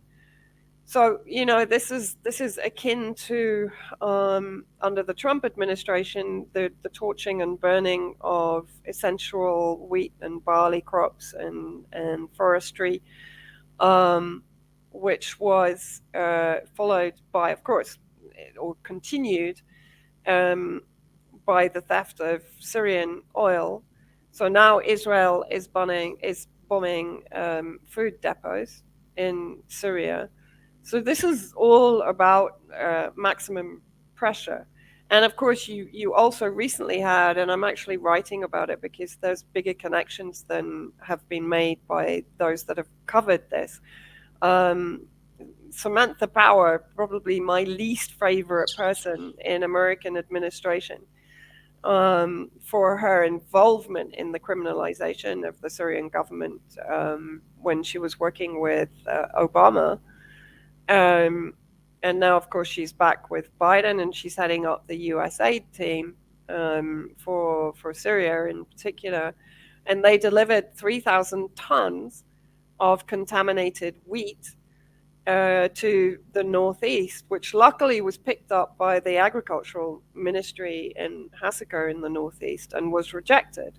Now, had that wheat been used by people that had had their entire wheat crops burned last year and the year before that, then the fertility of the soil would have been compromised for years to come, decades to come, right? And you know, this is the thing, is that people, they're really not aware of the psychopathic nature of how Americans wage war against countries. You know, everyone assumes a war is a military war. But and this is the MO of Americans. I mean, they did this in Iraq, of course, also. And, you know, as I said, I'll be writing about this, but there's also the Bill Gates connection to USA, to the introduction of, on the surface, elements to prevent the inclusion. I've forgotten what the actual thing is that they put in the seed that then destroys the fertility and the health of the crop itself. And not forgetting that Syria, in 2012, President Assad decreed against GMO. In Aleppo, they had the seed bank, which was developing drought-resistant seed, etc. That, of course, was raided by the terrorist groups under the control of the US and the UK coalition, right? So this is, you know, these wars are planned for decades, and they have multiple chapters in the project. And this is just another of those chapters. Luckily, this time it was thwarted by the diligence and the kind of alertness of the officials that received the 3,000 tons from USA, and they picked up the element inside the seed that would cause the problems. And as I said, you know, it wouldn't just cause problems temporarily; it would cause problems for decades. And that, combined with the cutting off of water by Turkey, another NATO member, etc. You know, this is all about totally destroying the ability of a sovereign nation's people to be self-sufficient and to maintain their dignity. And of course, that's a war crime. Totally unreported. I mean, that's why we keep having you on, though, because somebody's got to talk about it. We've got. It seems like since Biden got in, the shift in foreign policy talk has all gone away from the Mideast entirely. And when eyes are off of it, they can pretty much get away with whatever they want as long as it's only us talking about it. And they're going to beat the drums with China relentlessly. They're making elections in Nicaragua and Honduras and Guatemala, Nicaragua specifically, but Honduras as well, about China, about trying to stop One Belt, One Road. And oh no, we've got to go after Nicaragua now because they're talking to the Chinese and they're going full commie again. Like all of it, I'm not kidding. I'm not. Because I'm sick. I will, like read foreign policy journals and shit like that from these neocon ghouls just to see what they're thinking. And it is the early 70s again with these guys. That's who Biden has in there. Go ahead. No, I mean, and he sounded like Peter Lavelle then. That's what he does. Go ahead. No, I mean, you also, you've got the ramping up of pressure on on Russia and Ukraine, which is a very dangerous tipping point. The attempt to kind of criminalize Belarus to bring them into line, because if you like, they're the last bastion that to some degree protects Russia's flank from what is effectively a NATO occupation and all the other states that are on that flank. And of course, you have what is effectively a Nazi genocide going on in Ukraine. Yeah. With the elimination of Donbass and the eastern Ukrainians that have elected to ally themselves with Russia, as did Crimea, for example, because they don't want to live in a Nazi fascist state that was imposed upon them by Victoria Nuland, who of course was recently in Beirut during the staging of the Tayuna massacre that was designed to incite sectarian divisions and to turn Christians against Amal and Hezbollah in that particular area. Nuland happened to be visiting Beirut the day before that massacre took place. So, there are multiple battlefronts being prepared. I mean, the fact that the Americans have moved their air defense to Guam, which if you look at its geographical location, that's related to potential military escalation with China. But they've also, the Horn of Africa, Socotra off the coast of Yemen is also another placement for air defense systems, American air defense systems. So that's also focused on Iran. The chatter here is that there is potential. There's a very high potential, probably 8 out of 10, of an escalation between Israel and Iran. And of course, the problem is you talk about the Belt and Road Initiative, and you talk about escalation between Iran and Israel. The thing is that Syria is the central hub in both those instances. Russia is, let's say, the primary military power inside Syria. So all of these global escalations of conflict are going to include Syria in one way, shape, or form. It's impossible to avoid it, right?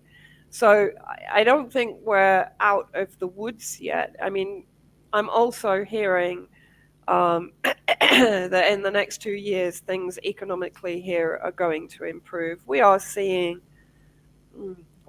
a stabilization of inflation. We're still seeing severe electricity, fuel shortages, etc.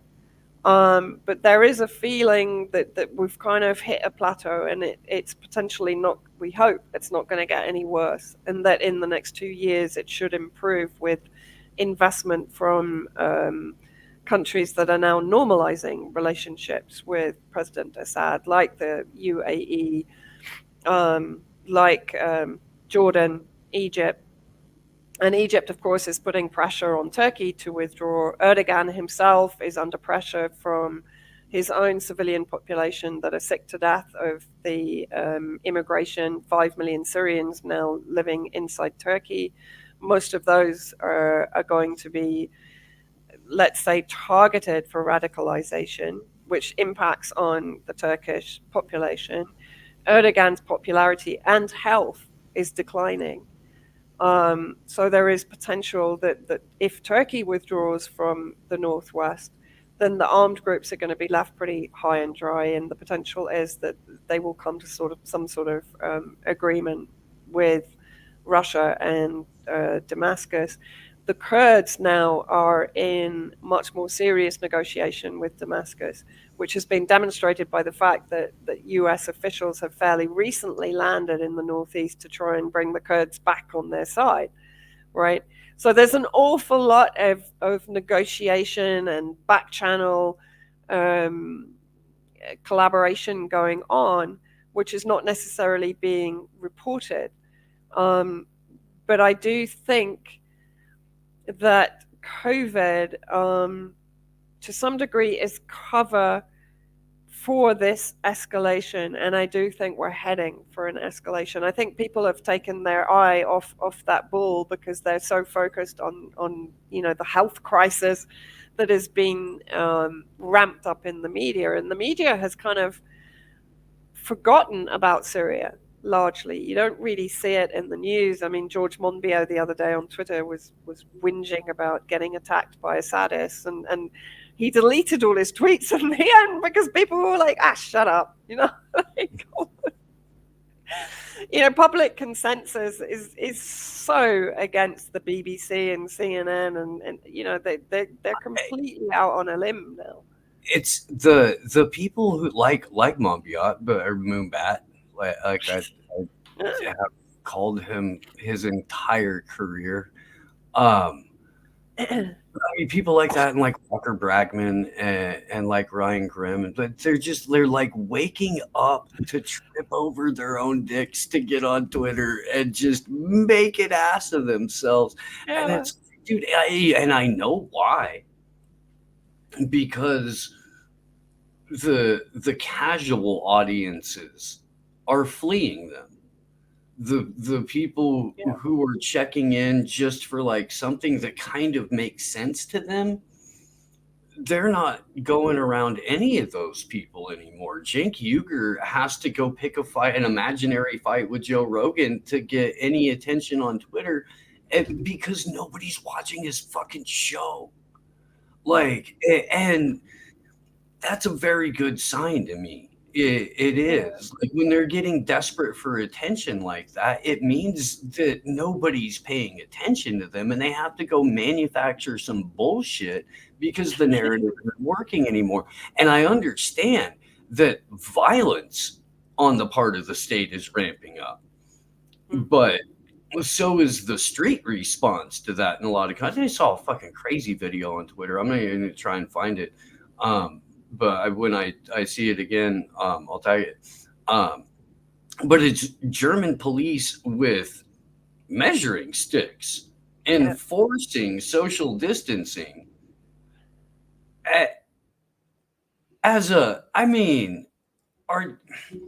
This is something that it requires a equal and opposite reaction.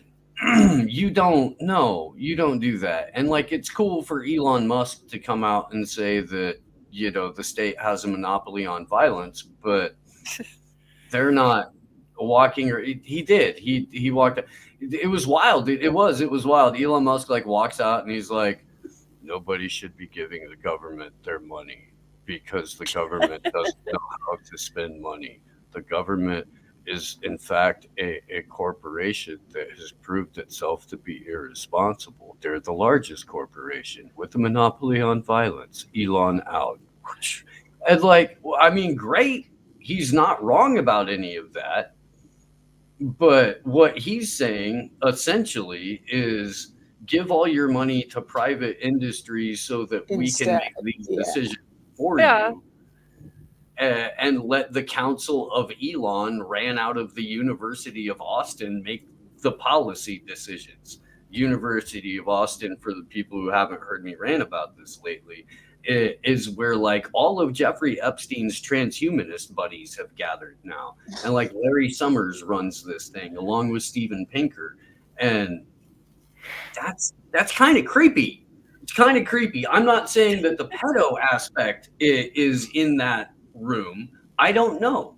I know that Epstein associates are in that room who have been part of Epstein's weird fucking, transhumanist vision for the future. And Elon Musk has them all gathered in Austin, Texas, where he's now advocating for, like, I don't know, what really kind of sounds like the government of Elon. I mean, little weird. Well, I mean, I guess, if we consider that the whole COVID project is a kind of transnational corporatocracy project, I mean, governments have really been exposed as nothing more than instruments of power, right? In the same way that NGOs and media have been exposed in the past, then the elite themselves are going to be fighting among themselves for the pickings, right? So you're going to see some of them break ranks. You're going to see some of them kind of vying for public opinion because they understand that public opinion is turning against the establishment. So they can gain influence and consensus by coming out, if you like, right? And that's, I think, what you're going to see happening. I mean, it's happening in politics. It's happening, as you said, among the leading lights Illuminati of the corporatocracy. They're going to start bickering amongst themselves, right? Yeah, and that's something that we do need to remember, is that because we do focus a lot on like the broader fourth industrial revolution, Great Reset aspects, but there are individual petty power struggles and individual power struggles between competing factions that do have a very real cost, and they do have a very human cost, and that's, I mean, it's why we. But I mean, it's I don't know. It's easy to get lost in it. It is. We're about 10 minutes shy of 2. We didn't even do it though. With a fucking radio thing fucked up today. 2 weeks in a row. It's 2 weeks in a row where it hasn't picked up my audio at all, at all.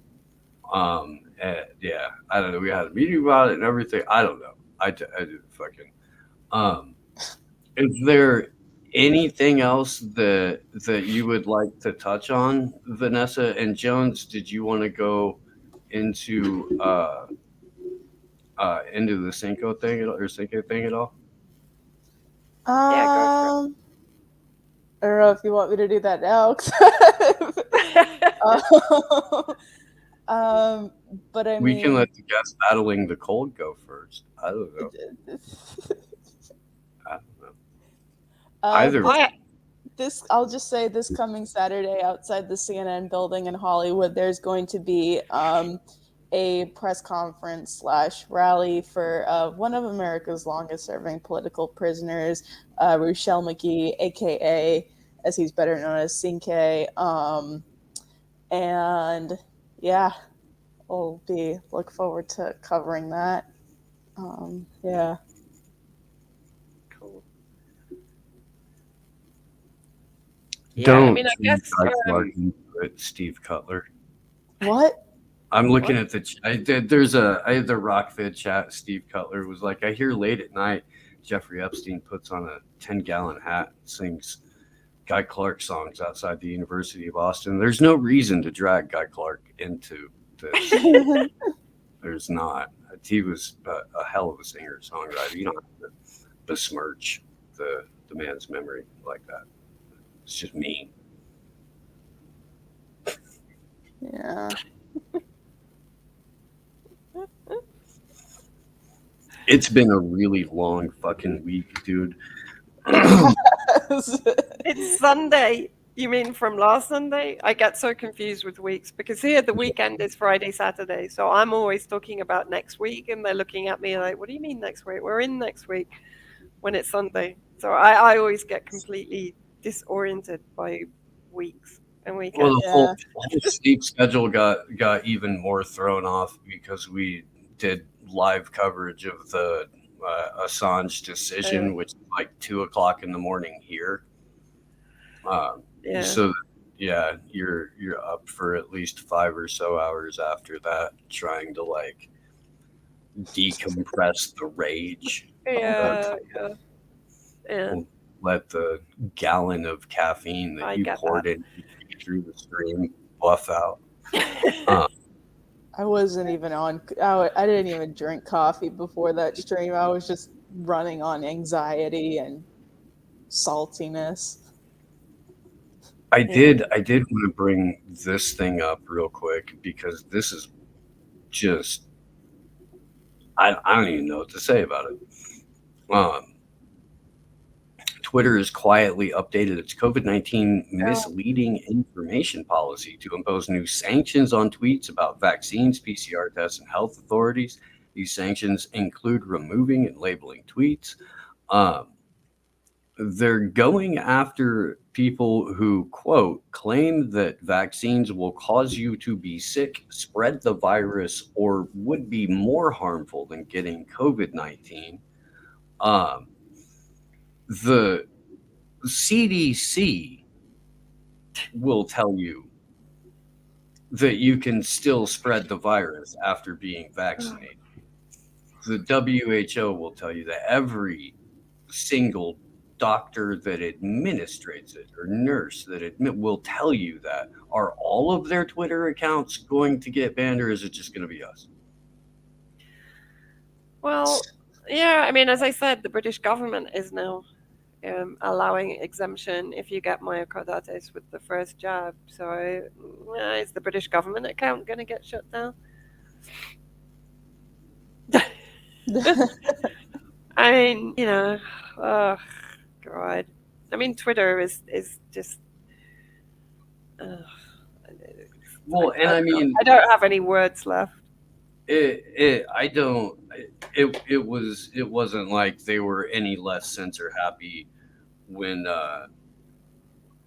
Jack was officially CEO, and it's not like he hasn't done all of the shady shit too. But I mean, he announces his departure, and just immediately Twitter just steps it up like 3 notches. Am I frozen? Yeah. You're frozen. Oh yeah, you're frozen. At least it's frozen on a smile. Oh, never mind. There you go. Now you're moving, or you were. At any rate, we can go ahead and start to close out. Vanessa, please let people know where they can find frozen? your work. Or you're frozen? I was frozen. Yeah, now you're not. Yeah. But plug your stuff, and thank you for coming and hanging out with us. You rock. We love you. Oh. You there? You're there. I can hear you. I don't know if we're frozen for her or... No. Right? I just think wonder I if you making froze funny internet. faces at the camera. I can kind of hear you. Oh no, she dropped out. Okay. Well, Vanessa Beeley at Vanessa Beeley on Twitter. The wall will fall. Is that the right one, or am I over? Okay, good. For a second, I was like, "Wait, is that hers or Corey's?" But then it was no. Corey's is Art of Annihilation. But okay, yeah, I'm out of it. But yes, wall will fall. I think she has a Patreon too. That you could probably get to that through Wall Will Fall or on her Twitter page. Her articles show up in RT sometimes, too. Other than and that, 21st Century Wire, I believe. Oh yeah, 21st Century Wire. Yeah. Yeah. Let's see. I don't know if I had anything else I super wanted to get to for this one. I just use the show as an excuse to hang out with my friends, I guess. What do you got, Jones? I'm Glory. You can find me on the ground and around. I might be on the ground later today if certain man gets back to me with the details of a Code Pink event that's happening outside USS Battleship in San Pedro. But right now, probably not. Just because school and everything. But I will be on the ground, like I said, Saturday, covering the press conference. I look forward to publicizing that. And, on the same string of political prisoners, Commander X, at @FreeCommanderX_ on Twitter, jails being fucky. So if you could write to him, it would be much appreciated. What else? There's. Okay. Hey. She can plug her own. Rat.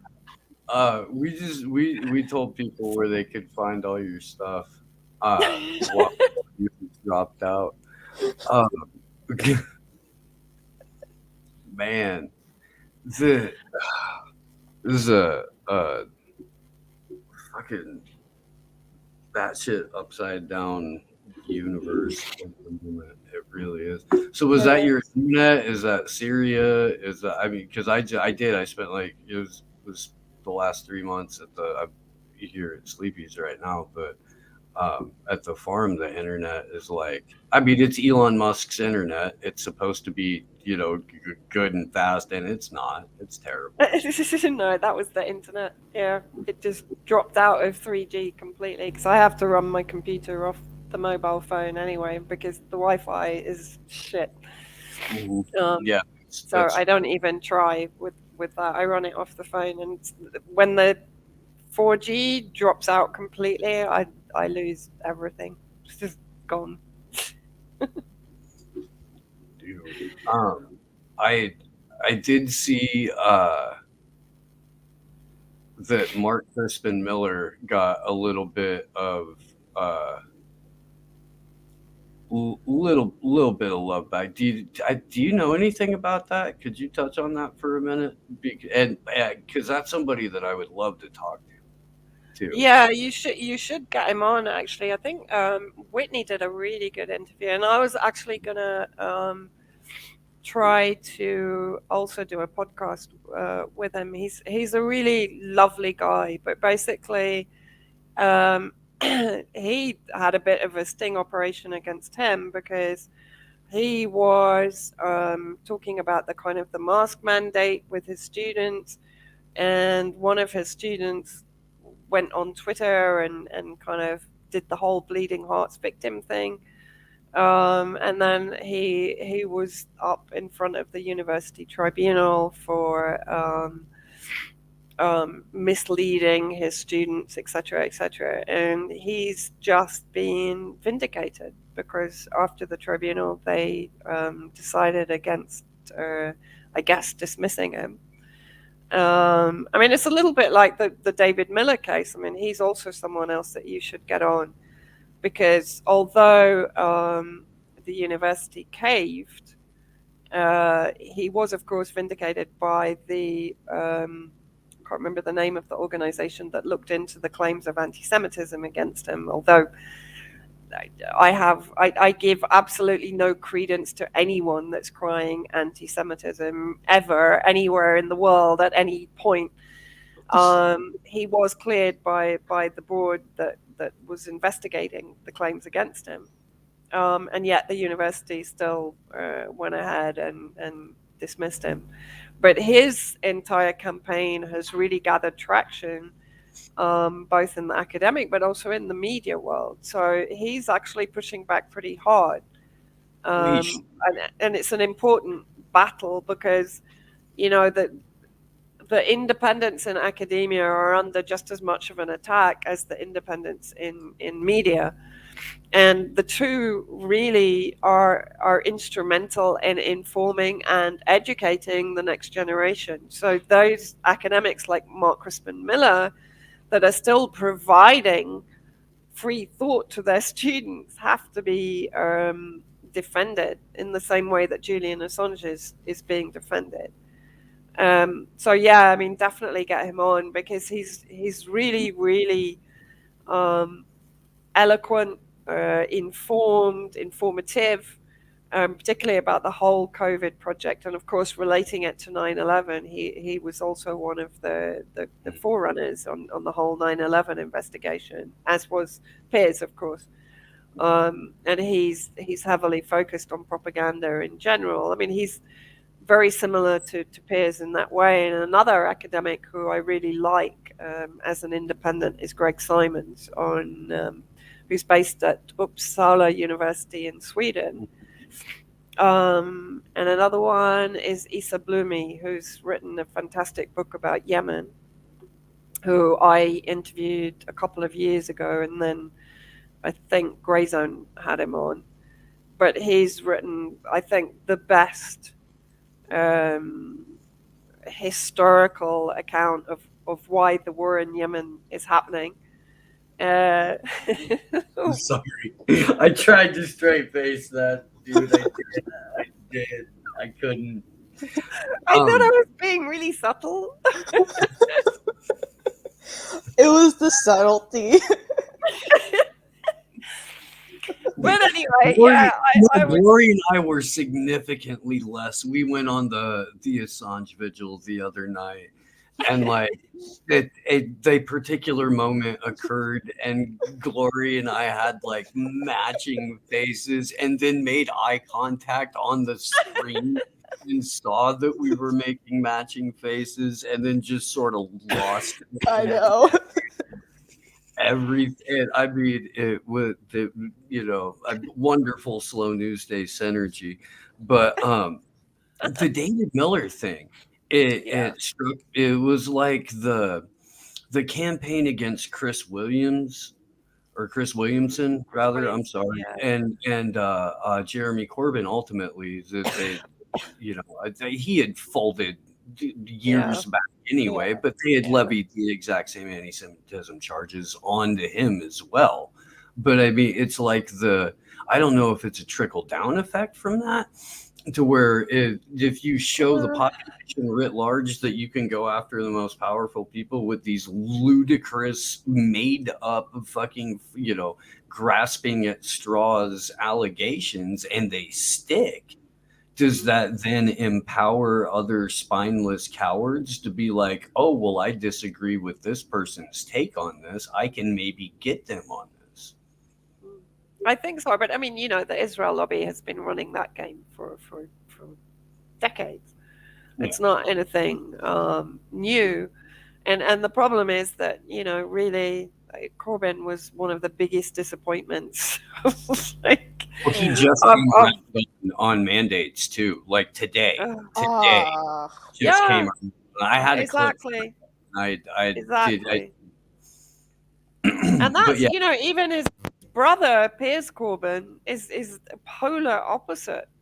I mean, that's the amazing thing. Piers Corbyn is kind of like one of the COVID renegades, on a par with David Icke and as Peter Ford described him. Actually, I saw Peter when I was in London, and he said about Piers Corbyn. He said, he's like some kind of wonderful wizard. He turns up in these huge, great, voluminous coats with huge pockets everywhere, and this hair everywhere. I mean, total opposite to Jeremy, that became more and more straight-laced as his political career kind of. I'm not quite sure how you describe it, but anyway, no. In the end, he proved utterly spineless. Yeah, he did all that caving to get the job, and didn't get the job. Yeah. Ultimately, they needed a more puffed up clown to I mean, it was the most. Now, why all the disrespect for Keir Starmer, Steve? Come on. Oh, God. I mean, I was thinking about Bojo, but yeah, Starmer, yes, Tim too, yeah. Oh my God, I've just run out of hyperbole to describe that creep, honestly. But no, I mean, Corbyn goes down in history as the biggest missed opportunity. If he had thrown himself on his sword, he would be remembered in history. As it is, he's just gone out with a whimper, and he's instantly forgettable. Now, a bit like Bernie Sanders. It's exactly the same. It's like someone's just put a pin in the balloon and they're just and gone. And he could have. Well, people were making comparisons to Corbyn and Sanders in the whole run up to the 2016 and to Sanders or Corbyn 2017. All of these comparisons, and they, I mean elections, but the way that both of them just folded over and over and threw their supporters under the bus and fucking walked away from every single principle they were supposed to have had. All to protect a legacy that they're spending their sundown years shitting on. Yeah, basically. Well, I mean, you know, the Labour Party in the UK should represent the working class. And what it's effectively doing is destroying it. I mean, as I said, they are more vehemently behind the vaccine mandate than the Tory party, the Conservative Party. I mean, yeah, the world is completely upside down. God, my cold is really like traveling up into my head. I'm starting to struggle to put words together. Oh yeah, no, it's all good. Huh? It's my Omicron virus. It's hilarious. I've been calling it the Macron variant because it. Macron variant. Like the Macron. Yeah. We've been doing Transformer voice. Yeah. Omicron. Also. The bad. Josh does a really good Transformer voice. I do not. Well, cool, Vanessa. Thank you for hanging out and thank you for popping back in. That's gonna do it for us. I'm the show I was supposed to go on like Friday. I am now going on tonight, so I'll be on Break the Cycle with Joshua Smith at 8:30 on the East Coast, 5:30 on the West Coast. I'm supposed to record an episode with Amber King from Roar Media.